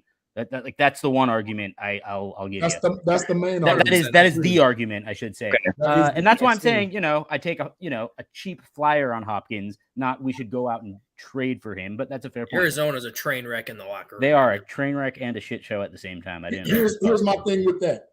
I'm not worried about the 19 because I'm like this. Hell, you got. You're worried about Mike Evans. You might get another 30 after next year. The money's not the issue. You're gonna have to pay for somebody. Like I always say, you eventually have to pay for top tier talent. That's how teams win. You have to get studs at some positions. But is that the guy you look for? Now the T. Higgins thing is intriguing, but I'm not giving up that first for a 28. That's too low. That's too Absolutely. low. No. But if we're talking about somebody else, like if the D-Hop thing is like, hey, we'll take a third this year and a third next year, done. If we look at 2/3 for Diop? I'm just saying, like I'm just throwing out hypotheticals we don't know. What about Devontae Adams? Who's to say he wants I to stay in? don't think Devontae's he would- not going anywhere. I don't think he Devontae's would not wanna going come anywhere back unless they here. get rid of Carr. Then I Devontae. agree. I've I don't think he seen. would want to come back here to the Midwest. I think he's California dreaming type because he's from that Yeah, way. I He could played see at that, Fresno. yeah. But again, although he has not played a game for them, I think the person you go to is you call Shad Khan and you say, what's up with Calvin Ridley? He's on the Jaguars. He has not played. They've got Marvin Jones, DJ Chark, and they've got Zay Jones and Trevor Lawrence who's having the best season of his career right now. That's a gamble too, though, with Calvin. He hasn't That- played for 2 That years. was funny, Frank. That was a good one. That's I a didn't heck- even mean it like that. I know. It was Hey, say that, Anthony. It just comes out like It was no pun I'm sorry. intended. No, that's I didn't what hear he you. said, Rick. I'm sorry, JB. That's a heck of a gamble, man. I know we're Easy, gonna man. overpay. We're gonna that. overpay He can't anyway. pay off, and he is still young. We're gonna overpay, but to pay someone that hasn't played, and I also think I'm there's looking a at two reason things. they traded for him. Like they just traded for him this, This before year. this And trade they deadline. do got Trevor Lawrence, who's having a good year. They still probably would really like a number 1 receiver, and that's what they're hoping he's that was their move. That was their AJ It Brown. was move. planning for the future. That's why I don't think it's very likely that Oh no, I didn't say it was likely. We talking hypotheticals, and I'm But no, like, I if mean, you throw them a draft pick, if you Call, say, "Hey, I'll give you our absolutely number call two," Khan. our you number know. 2, which would be what, 34th, the 34th pick. Well, Something yeah, like that. and Anthony, I understand where you're coming from with the potential thing. Everybody's tired of hearing potential, but nobody's giving you a number 1 receiver, no matter the price, if it's not a potential number 1 receiver. And besides, I'm not even like. Oh, I mean, how many are there in the NFL right now? I think like T. 10, Higgins 15? is probably your closest thing to a number 1 receiver, but you'd have to give a haul for it. And that's your let me throw this out there. Me throw this out there. D-Hop. We talked about D-Hop. Yeah, that's what we were talking about. We'd give him like a 3rd round pick for D-Hop. I'd do that. I'd give him. I probably he wouldn't makes give a ton of money right now. 1 3rd round pick, I would. That's I don't 19. know if I get back-to-back years of 3rd, but And 19 million. he's a little under 20 million. Yeah, he's a little under 20 million. 19.8. I mean, that's a good question though. Would you take him over Evans? Who Yes. would you rather have, Hopkins or Evans? Hopkins for sure. Yeah, D-Hop. Evans has more limitations because I was about to say because he needs a route runner. There are Just certain needs a corners. route runner. There are certain corners who could get into Hopkins, into Evans' head. Rather, they could get in his head, and they and also like there are certain corners that are physically big enough to keep up with him. Hopkins Ramsey would mess is with him a lot, special. I remember. Hopkins is like he's a different. He's just I agree. He's just built different. He's just built different. You give him a route, man. He's gonna be there. Yes. You just make sure the ball. That's what Justin needs. That's why I would take Hopkins in a heartbeat. And in a heartbeat, I would take Hopkins. But here's the question again. And I'm not too worried about his impact on the locker room at this point. I think he's learned whatever. Yeah, you hope he's learned his lesson. Sure. Well, Calvin Ridley isn't going to gamble on a fantasy football game again. I mean, that rule in itself, was kind of like, wait a minute, I can't play. It wasn't something like small, like $1,200. It wasn't like $1,500. Yeah, it was $1,500. Like, something was that he he makes. really gambling?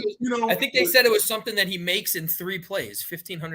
And that's what I'm saying. Like, he should have been sent to Gamblers Anonymous for that. He shouldn't have been suspended. Like that was too much. Agreed. Right.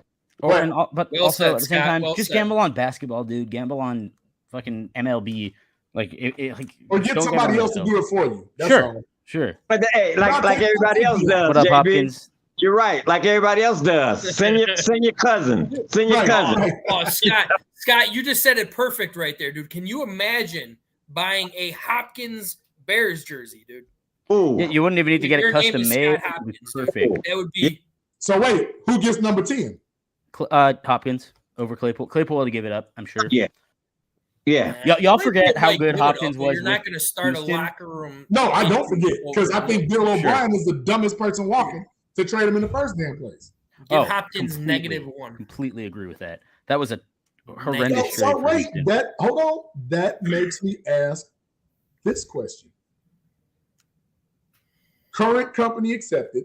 Let's say we do get a D-Hop or somebody, right? Mhm. Right?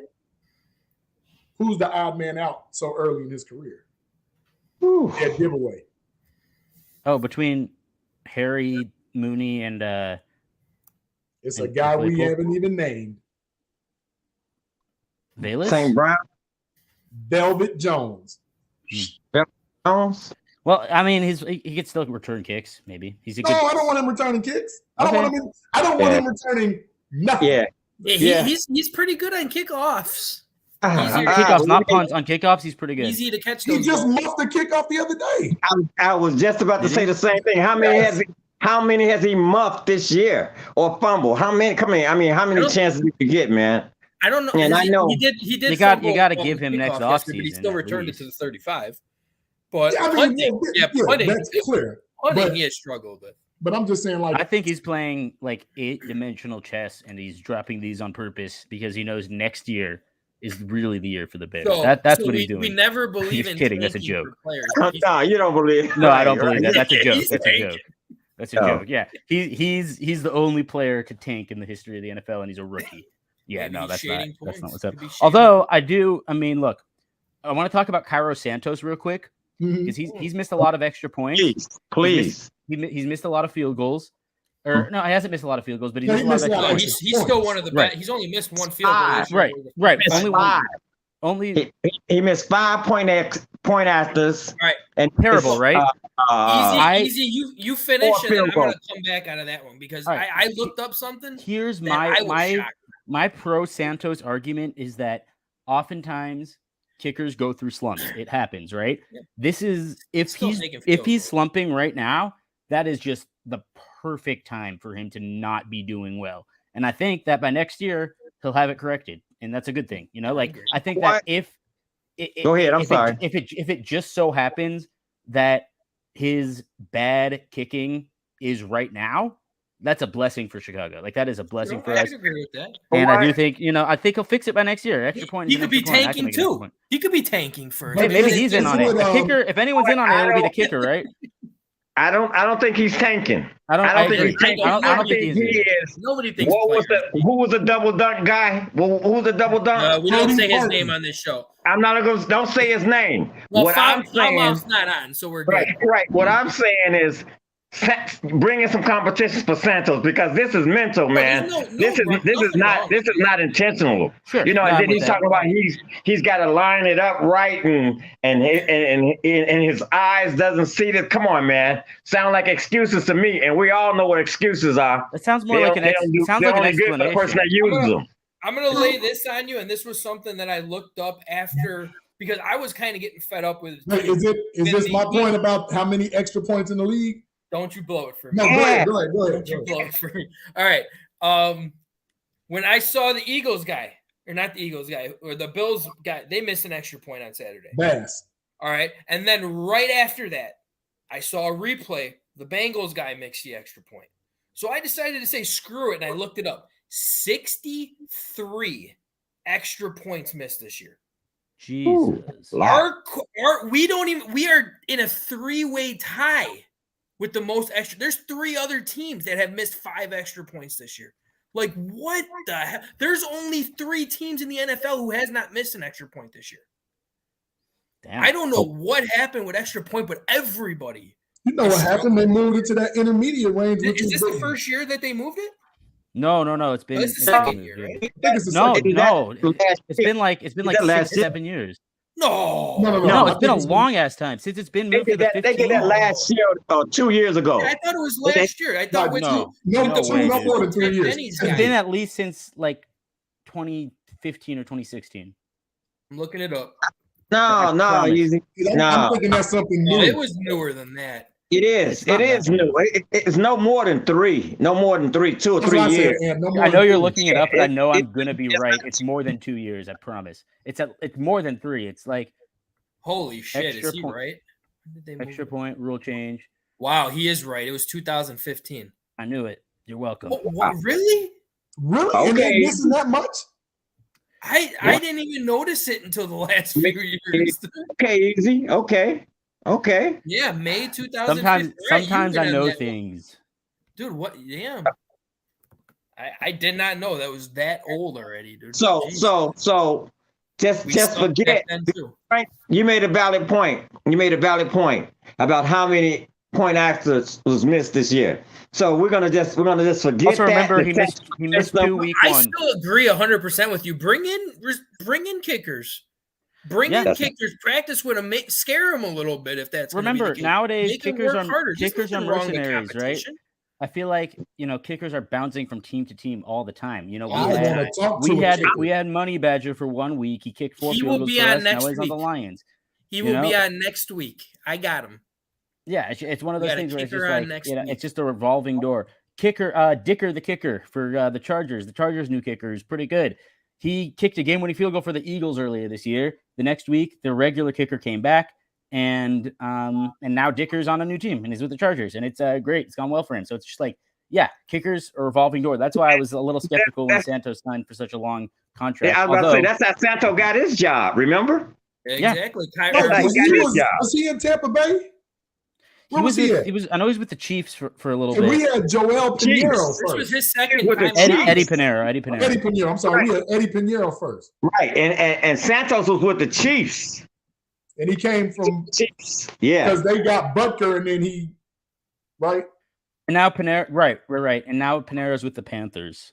All right, so here you go. The Bears, the Vikings, and the Cincinnati Bengals, all three of them have missed 5 extra points this year. And the Bengals have a good kicker, McPherson. Yeah, McPherson is tough. He's real tough. He's some nails. people are just. I don't know if they're thinking too much on extra points this year or something, but Only one that don't give a damn is Justin Tucker. That's why I like him. Justin Tucker's a beast. Yeah, well, Tucker's, he's a man. He's a man, man.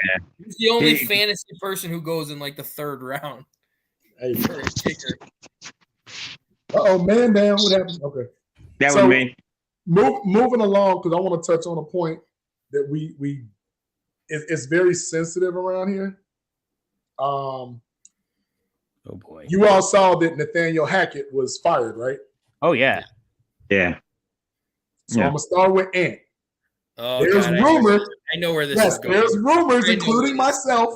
Not rumors, but a buzz. There's a buzz saying that is Sean Payton gonna take the Broncos job? Well, pump your brakes, even though I know he doesn't like ownership.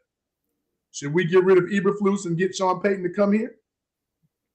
You gonna pay Sean Payton what you paid freaking that guy who that Tampa guy who went over to I don't Raiders? understand the Sean Payton hype. Sean Payton's gonna want like he and $100 Mike million. McCarthy have had the exact same career, and everyone hates McCarthy. You know who wants Sean Payton? Like desperately? Dallas. Dallas Cowboys. That's where he's going. Yeah, but why? Like, I don't know. Why would they They win? get eliminated from the playoffs. They get eliminated from the playoffs. That first month, it's over. Mike It's McCarthy over. and Sean Payton have had the exact It's same over, career. man. And Sean Payton, I would he take was Sean Payton on his worst day over Mike McCarthy. I know. absolutely. Everyone would. Everyone would. Absolutely. But if you look at their careers, they're pretty much the exact same. Both of them won Super Bowls. Oh, thank you, back-to-back Bullets. years, Thank you. 2009. My man Bullets. I'm not ready to give up on Eberflus after 5 minutes. Yeah, I'm not either. Although I wanted to hire Brian Flores, by the way, after Miami. I actually fired him. would have loved to have But- Flores too. Easy. Can I ask you a question? Go for it. Since you made that statement, you said you're not ready to give up on Eberflus, right? Sure. Right. Because I'm not ready to give up on this whole coaching Because staff. I think Other than the DC, maybe. there are some things with the defense that he's done that I like. It's I think- improved. I'm just saying, name it. Because I'm gonna tell you what. Like I don't. If you compare what Nathaniel Hackett has done, I mean, our secondary has similar. looked pretty solid. They're eerily similar. Look at the stats. Look it up. I'm there. Well, the No, difference there is Very is similar. one major difference between that. Nobody expected the Bears to do anything this year, and the Broncos were Super Bowl contenders. also That is more- two totally That's what they huge said. differences there. That's what they I said. don't know. Right The from that- Bears before all them No, but trades, the the big Bears thing were is- expected to no. do something. the No, they big thing is They weren't. the No. big thing They is were who did the expected to Broncos be a fire? first-round Who did the exit if Broncos they fire? even The made Broncos the postseason. had just fired Vic Fangio, who we had. He left a really, really good defense in Where Denver. is he now? Denver has given up like 17, Where is 18 he? points a game. Nowhere is it? Okay, 17, I'll 18 get points back a to you. game. And they can't score more than 15, 16 points a game. So it's who like- was that on? so Who they was that bring in on? an Easy? offensive- That's on. Who was that on? Whose fault is that? I think it's partially on coaching. I do think Russell Wilson is playing a little bit hurt. Ding, ding, ding, ding, ding, ding, ding. That's who was on, It man. is on the Coaching or Russ? $230 million. It's a little bit of both. There you go. There you go. Little bit of both. right, go ahead, JB's Where is he? really excited to talk. I know he is. I want to answer Frank's question before Yes, I go where into is my he? mode. The answer to your question, Vic Fangio is now Sean Payton's defensive coordinator, no matter Ooh. what job he takes. Look it up. Oh, okay, Well, never mind. Fire okay, so Eberflus, he's bring in sitting on the Payton, let's couch go, with- baby. Hey, now you're talking about talk. Because what do we He's do with sitting on the Fangio? couch. Oh man, He was could you? tough. Oh I my, would wait, love time to out. have Can you Vic imagine a Fangio back there. Fangio offense with Will Anderson? Oh my Come on, god. defense. Come on, Oh man. my god. Are you That's kidding? like That's like Von That'd be- Miller 2.0. Let's stop playing. You could even say T Nick's favorite guy in freaking Eddie Jackson. That's too, like- along with Alan that's like- Brisket. that's- We'll get there. We'll get there. We'll get there. that's Aaron Rodgers That'd be shitting himself scary on draft shit day. right That's there. like We'll ooh, get man. there, but I want to curve something because Ant, you had said something about Russell Wilson, of which I think, again, Russell Wilson to me is that quarterback that's teetering on Hall of Fame worthy because although he's had the numbers and success, a lot of his early success was predicated on that defense, right? They were like this. Mhm. We'll get you there, just don't screw it up. That's what it was early on. So That I was get early on. early on. So I'll give Russ a slight pass this year. But what is evident is Nathaniel Hackett called some of the same plays that Luke Getsy is calling for our Bears in the passing game. Ding, ding, ding, ding, ding, ding, ding, ding, ding. And both of them come from the Matt LaFleur. And remember, Getsy was the passing game coordinator. He went from QB's coach to passing game coordinator. Wait, what plays do you exactly specifically? Like, is he calling I'm not talking about the QB run plays. I'm talking about the passing plays. If you look at, first of all, just look at Sutton and Judy. You need to be a vertical threat offense with them boys right there. You need to chuck that ball. If this is the time to let Russ cook, this is where you let Russ cook. Well, it's a vertical. Got to be like a vertical zone run scheme though. Still, Russ has always been at his best when you're running the ball. And I mean, Melvin Gordon did not help him with the fumble. They had fumbles. I'm about to say they had a running game, but they had more turnovers from the running game than he had interceptions. Right, exactly, and that's why I'm like, let's not forget to give up on Russ after one bad year. The Broncos. Well, I'm not down on Russ. The Broncos gave that guy a head coaching job because he thought Aaron Rodgers was coming to Denver. Yeah, that's why he was given that coaching job. Russell Wilson and Aaron Rodgers are not the same quarterbacks. This coach is kind of like another McDonald's Denny shithead that we had for the last 4 years, where he's not going to adapt an offense from around your quarterback. He is playing Russell Wilson like he is Aaron Rodgers, and he is. Let me ask you guys this: and then did you hear what he said on his exit interview? Did you hear what he said about man? That was some harsh words. Like he's talking about what Hackett said. Hackett, what he said about Russell Wilson. No, I didn't hear it. Tell us. I didn't hear it. What he said is he couldn't get Russell Wilson to run the plays, more or less get in the huddle. Dang. He said that he was not trying to run that offense at all. I think that says more about Hackett.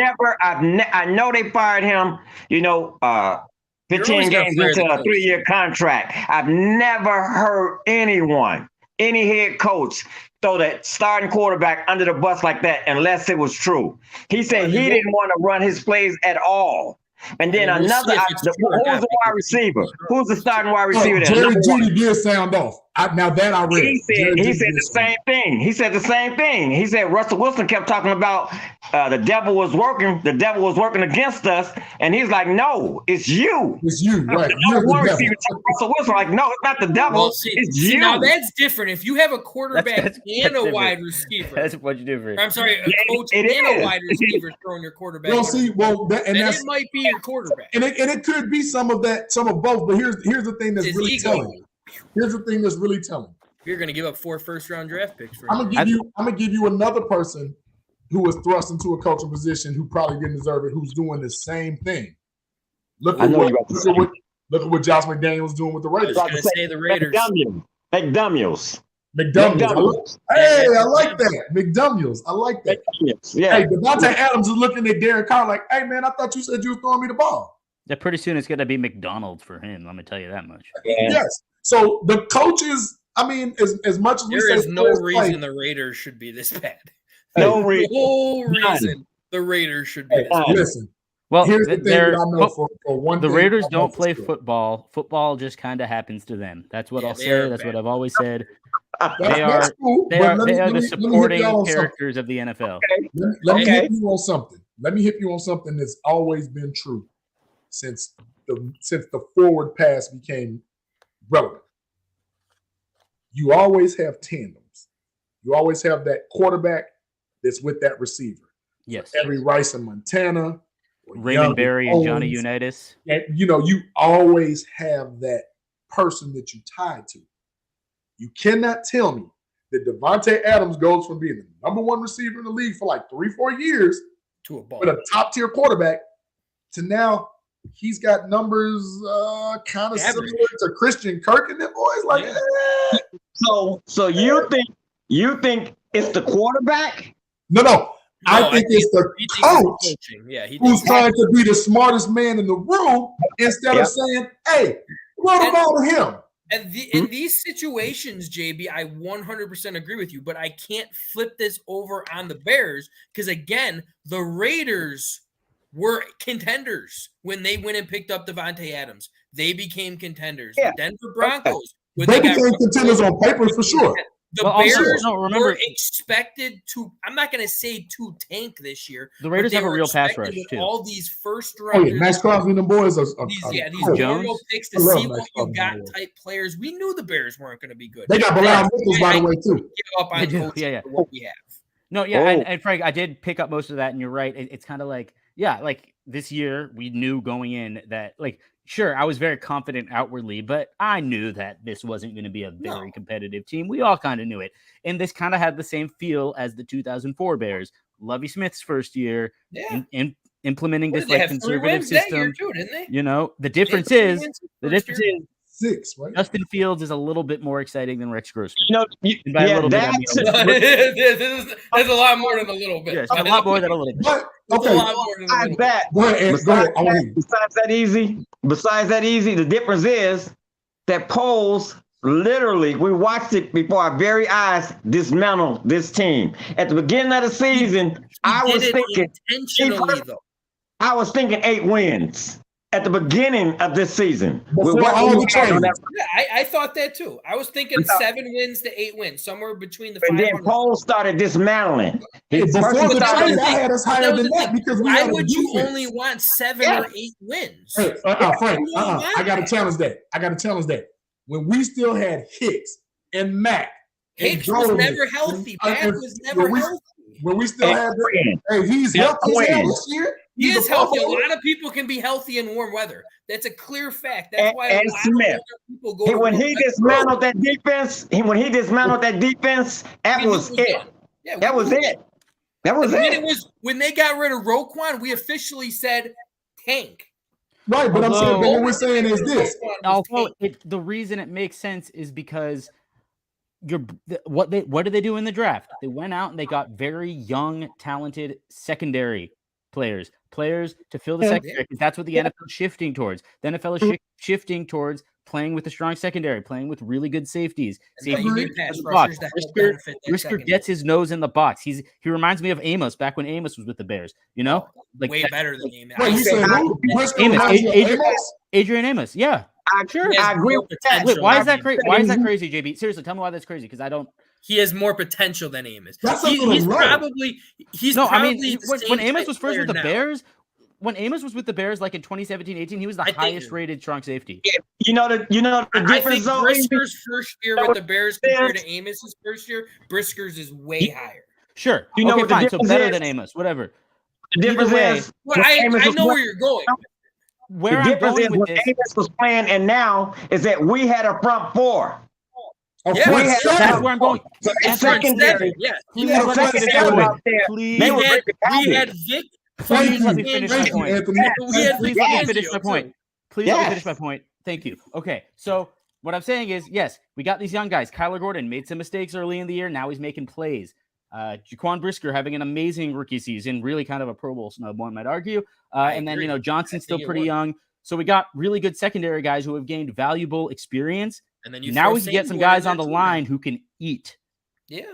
These guys are going to be able to eat. And I feel like if you're going to build a defense, you want to start almost with the secondary in terms of youth, bring in these young guys, and then you could get these proven pass rushers, proven guys who could eat space, Daron Payne, and then, of course, Jalen Carter in the draft. And now you're talking about a defense who can, A, get after the quarterback, and B, make plays when the quarterback has to throw it before he wants to. And C, I mean, we could figure out the linebacker situation a little bit later, because linebacker shouldn't be as high. You get that 1,200 pounds. You get that 1,200 pounds of behind on that front line, collapsing that pocket. You can get. I like the linebacker that we have. What's his name? 57. Sanborn. I like him. You get 2 outside linebackers regular. I mean, serviceable.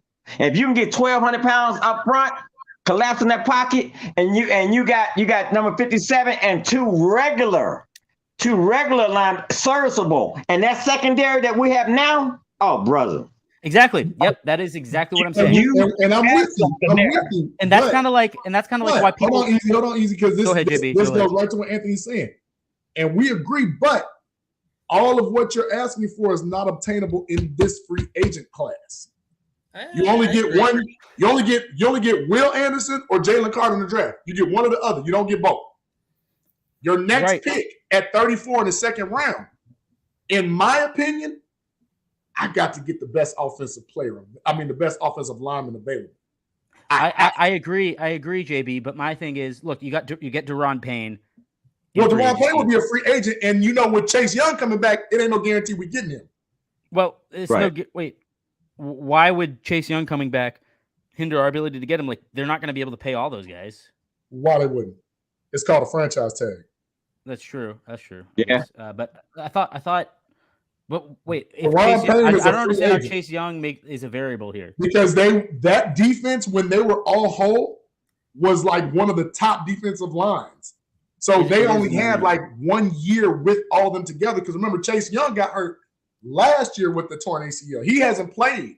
You think they'll be more likely to tag Payne? That makes sense. Well, hopefully, I'm going to hold out hope that they don't tag him. And but if for whatever reason they don't, I mean, many times, but we'd have to give up some compensation. You have to. Sure. You have to. For that D line, you're gonna have to. That's for sure. But you know what? You know what? This college draft is heavy with D linemen. After those that pass rusher, and that D lineman from Alabama and Georgia. It's heavy. Will Anderson and Jalen Carter. It's heavy, so they can fall down. The Bears can go down a little bit and still. Free agency. All from I got him. You got Byron Breach from Clemson. You got the kid from Baylor. I mean, I got the names, but again, we picked second. 32 picks later, we pick again. Some of those guys are going to be gone. Great. That's true. That's what I'm saying. Like, it's not like we can just be like, okay. But if they did trade back a little bit and ended up picking at like 6 and 18. But who would you trade with though? Because that team. That's the question. Think about it. Detroit right now is the easiest one. Well, was the easiest one to get 2 first-round picks in the top 15. Yeah, that was. You're not getting 2 first-round picks now. Seattle now because they don't need a quarterback now because I'm telling you, Jared Goff fits this team. He's good. I mean, you can possibly move back and still get a top 10. Wait, about Carolina? Wait, are you saying Seattle? Well, you still got did you just say that Detroit doesn't need a quarterback? Jared Goff. There is no shot in there. What's that guy's name? Jared Goff has been one of the best quarterbacks in the last 5 years. I'm talking about Dan Campbell gave his full endorsement to Jared Goff. Yeah. Oh, Jared my goodness. Goff is going to be your quarterback next year. They're not going to get a quarterback. That's what we were all hoping.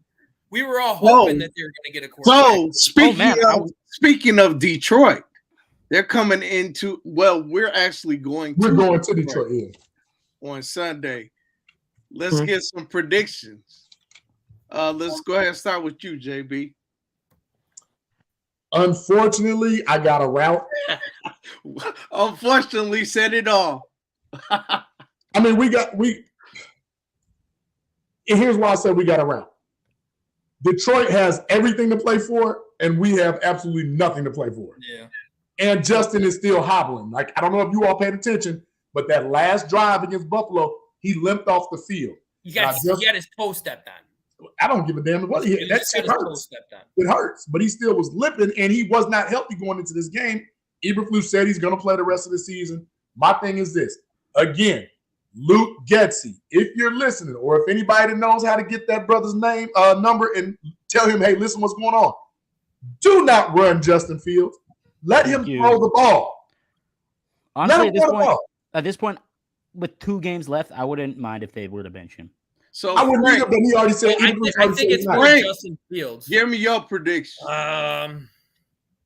See, and I agree, JB, with what you said. They have more to play for. We have nothing to play for, which is why I'm afraid the Bears are going to just fucking piss on Detroit like everybody else pisses on Detroit. But I still don't think the Bears are going to win.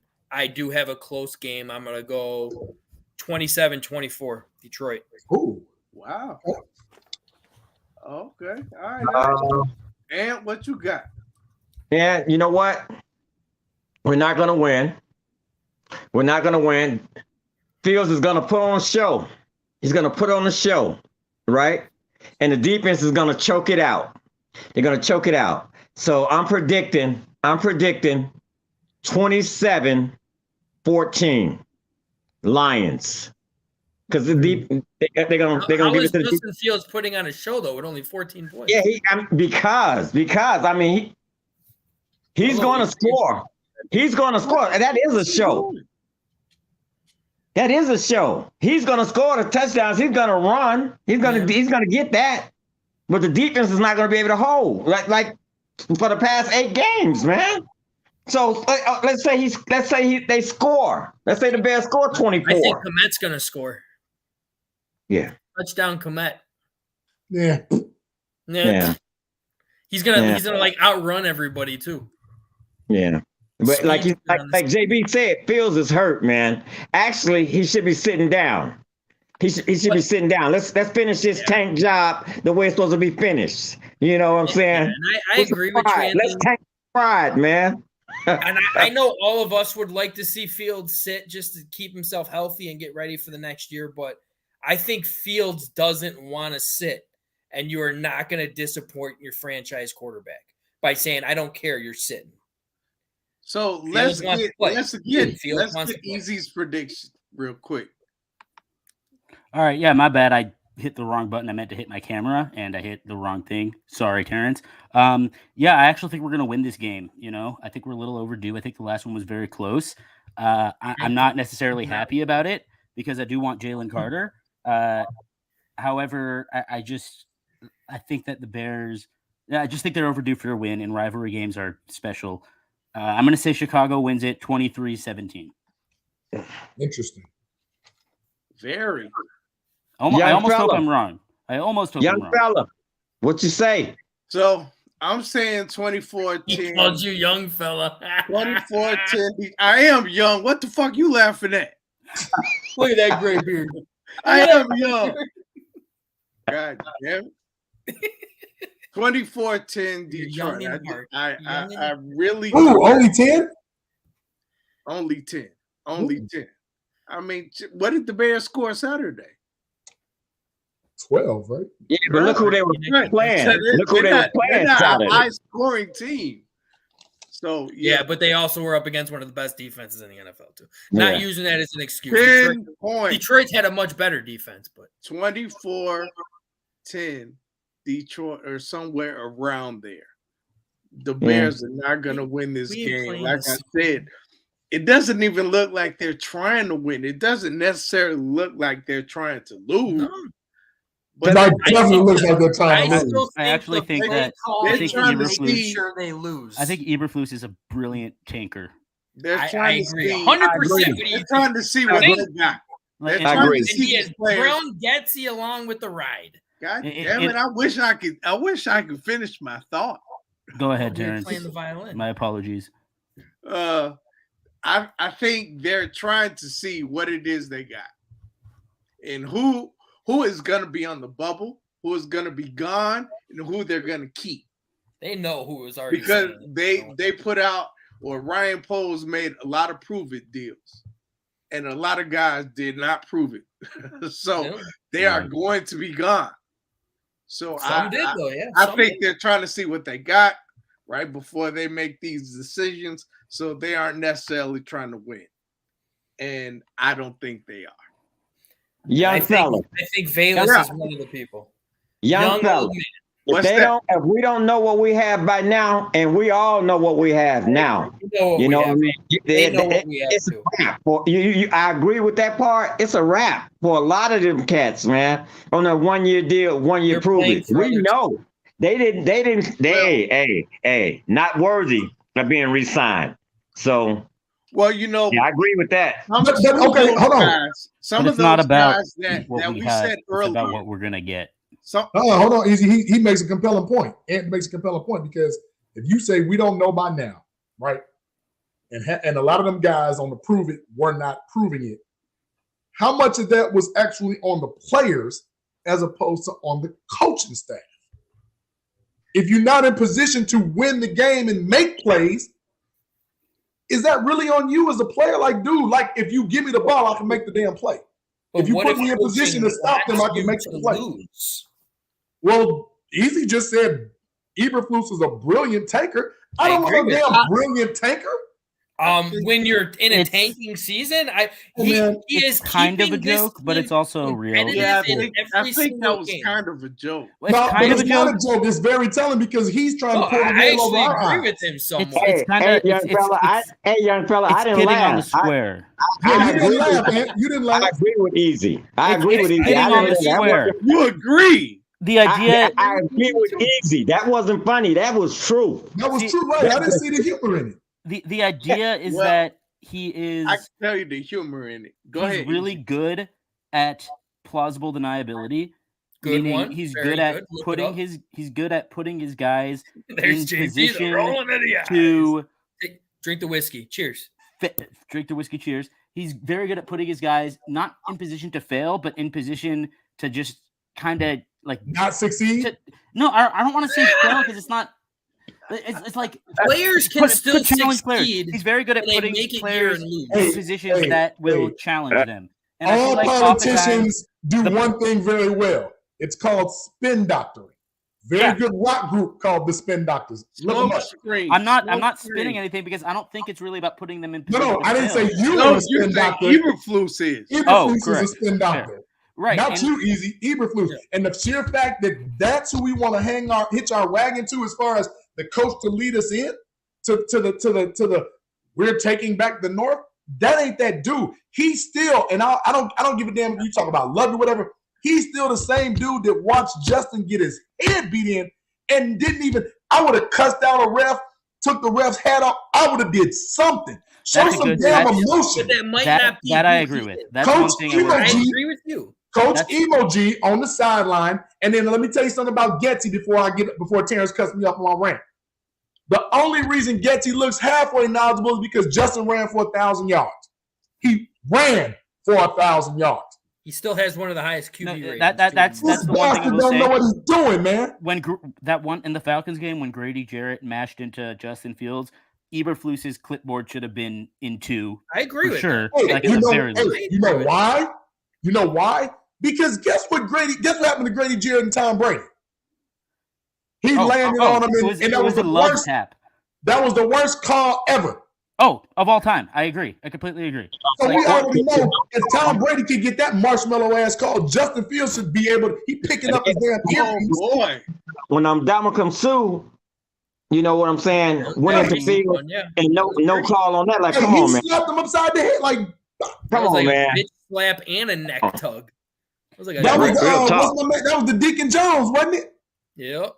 I'd like to see a little more Tom Coughlin out of Eberflus. I would like to see anything out of him. I would like that too. Pressure on Fields. Oh, the helmet came off. That's going to be a flag as well. And that ball is loose. A lot to sort out. Fields, good to see him back up on his feet. That was a jarring shot from Andre Smith. Personal foul. That's number 59. 15-yard penalty. Automatic first down. Now, whether it's a hot or whether they change the protection, this is what you worry about with a young quarterback. Clearly, he's looking the opposite direction. And as you mentioned, Smith had a direct beeline. He was not picked up at all. Nothing derailed him from getting off his path.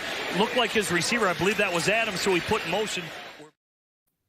Bounce right back up. We cannot see any more of that. No more of that. No, if we do, I want Eberflus to lose his shit.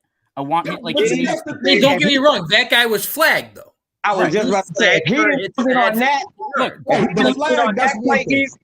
He's not going to lose it. If he didn't lose it on that play right there, he's not going to lose it. Wasn't that last year though? No. Yeah. No, that was last year. That was the McDonald's waiter. Right. But still, my point is this. When you see your quarterback getting crushed like that, when you see your quarterback in press conferences mentioning that, and you don't stand up and say nothing about it. With you on that. That's the one thing I'll give you. But In practice, you're this hit. Rah. I'm holding you accountable. This. If you don't do this, I'm cutting you. Hey, man, dude, you're a bitch, man. That's what you are. Look, defend your players. Defend your quarterback. I will agree. Because with guess what happens if you don't have Justin? You have Nathan Peterman. Hey. I was just about to say, you say that, JB. Where's his offensive lineman? Oh, the only one who cares is Tevin Jenkins. Tevin Jenkins. Well, no, this year there were a lot of offensive linemen who jumped in to help. Yep. Not on that. A lot of offensive linemen. Not on that. And also, offensive linemen. Right like here, in I know jumped in a drill. lot. The only one who didn't was Sam Musty Marshmallow, who usually would just go hide in the corner. No, I've even seen Mustapher jump to his fence, but that's not the point. I have the it. point is, I'm talking about on that particular play that you just on that ran. particular play. That was when we still had the soft coach. It was a 2-minute drill. The linebacker supposed to target it. The line after that, you're supposed to target a linebacker, a safety. You got to have football has somebody to take for that. For that on your quarterback, you got to get back. You got to get you some get back on that. That was ridiculous. No, not with 2 minutes to go in a 2-minute drill. Man, one thing. Hold on. No, in a 2 minute at the end of the game, situational awareness has to take priority. Be a bad thing. Hold on, y'all. This was while we were still like maybe almost potentially good. Hey T, you know what you forgot to do? What's that? You gave us certain players with pass fail. You didn't give us coaching staff and management. Man, maybe we'll do that on Easy Does It. There's no point in doing that. You look at the record and it's an automatic fail. You can't. I just want to be on the same page. You still but have you to know what? Maybe we can continue another week because right now we are going to wrap this up. So let's go ahead and get some shout outs in and we'll let our guests go first. Anthony, go ahead. First of all, I'd like to shout out to all you brothers. I appreciate you having me on. It's always a blast. You know what I'm saying? And enjoy your holiday, your New Year's. Be safe, be careful, and hopefully we'll chop it up next week. Thank you, sir. That's it. Across it. We want to go to me next. All right, I'll get one. I get it. All right, chat was lit. Love the chat. Wish our guests would have came in, but unfortunately.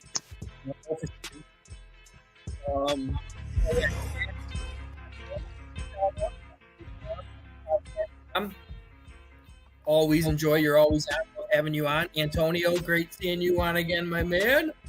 Other than that, we had a lot of people on. We either had that weird ass guy EZ commenting on here a lot, man. Like, I don't know what's look wrong at that with shit. Like, he had a lot of comments on there. Kudos to that.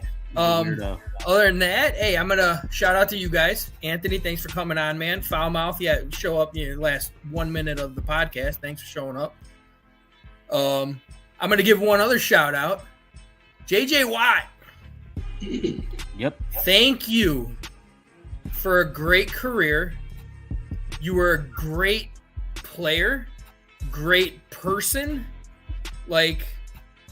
Hoping to have you on this podcast one of these days. You're here. Because I know I was actually hoping to see him in a Bears uniform next year. Because I know those were discussions, but unfortunately after the shithole that he received in Arizona, he just had to call it quits.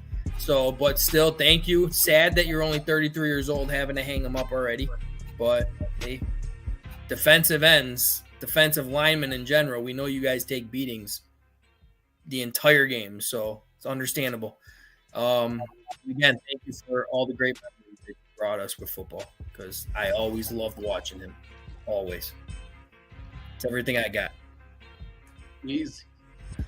First, I'd like to shout out the guys, Pierre Thomas, David Terrell, Ruben Brown, Devin Aromashadu. I can't remember who I'm forgetting, but anyone who's been on this podcast and has actually shown up for it, really cool of y'all to do that. Secondly, I want to shout out Anthony for coming on the show as a guest. It's pretty cool. Please, Anthony, keep tuning into Easy Does It. Always love your comments, my man. It's always a lot of fun to banter with you that way. And then, of course, shout out you guys as always. Great conversations. And Terrence, thanks you for making me laugh a lot when I joined and you kicked me out immediately. That was a good laugh. So that was funny. I appreciate it. So yeah, that's about it. Hey, we on you, Playboy. On me. I'm gonna bring it up. All right. Shout Shout out to everybody on the panel, man. Always good to see you, Easy. Frank the Tank, my brother. T. Nick, my brother from another. And always good to have you, brother. I'm glad you chose to chime in on this fan appreciation night. Shout out to Marty Booker. Hope you're okay, man. You know, you Godspeed, come on Marty. and holler at us. You know, hopefully you're all right, man. Normally, you know, say a little something, but that's another story for another day. Shout out to any and everybody that is watching the show. We love doing this. We do it for you. We do it for the fan. We do it for the culture. Shout out to my mom, my P1, my A1, my day one. That's the one that always going to be there. If we have one viewer, it's going to be my mom. Shout out to her. My mama. And, hey, My mama. as much as it pains me, with this being the end, can we shout out 2022? Sure. It wasn't that bad. It was okay. Bad year for me. I did get 2 promotions at work, so I'll give it a go. Well, we had our ups and downs on 2022. Horrible year. The worst year. It was a rough year. No, I thought 2020 was bad, then no. 2021 was worse, then 2022 even got worse. It's just like. Well, I'll say this. Shout out to Bullets. 2022 Shout out to 2023. and looking forward to 2023. Yeah, it's the Jordan year. Go Bears. It's the Hester year. Stick with the Jordan year. I like that better. All right, fair enough. But I like Hester too. We lost with Hester in the finals. I don't want to lose in the finals again. Can't blame Hester. No, we Damn definitely sure can't. He gave us the coolest moment. Damn Lovey. No. It was a damn lovey in that one. I will agree 100%. Rex Grossman. Feed All right, Jones. so shout out to Ant for coming on. Appreciate it, man. You are a guest for the night. Shout out to Marty, I guess. Yeah, this is the 3rd time that he's done us like this. Hopefully, you know, he's okay. Yeah, exactly. But I have a feeling he said at the crib, like, suckers. I don't know. Oh, no. But whatever it is, Ouch. Marty, you still all right with us, but you don't have to worry about me asking you to come on the podcast no more. Easy, appreciate you. JB, Tank, definitely appreciate y'all. Wouldn't even be no podcast without y'all. And I'm not gonna keep it long at all because I got to get upstairs. Shout out to everybody's families. Hope you have a great 2023. Throw 2022 in the garbage. It's almost in your rearview mirror now. Fuck it. Fuck 2022. Let's look forward to 2023. And maybe we'll have a better Bear season 2. Maybe we'll have a better Bear season 2. Hopefully a better anything Chicago sports season. Hopefully the Chicago White Sox made a good move. Benintendi, good player. Hopefully the Chicago Clubhouse Network can have a New Year's Eve special real quick just to show our faces and show some love. Yeah, I don't have shit else to say. Tell us how you really feel. I'm done. Hey, good night, fellas. All right, Anthony. I began. I guess that I'll leave with this. You got to decide whether you're a wolf or a sheep. I tell you what, I'm a motherfucking wolf right now. And 2022's I'm a motherfucking wolf right now. Y'all wolves or what? I mean, do I have to decide right now? You know, just by saying that, no. I'm more of a hyena. You don't even have to worry about it. I'm more. This has been a Chicago Clubhouse Network production. I'm more of a bear. You're more of a bear? Yeah, I mean, aren't we bears? You say happy here. Like a panda bear. You're like sure, why not? I still think the Bears. I'm gonna go watch that movie because I still think when.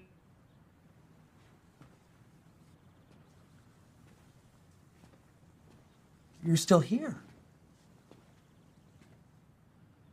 It's over. Go home. Why?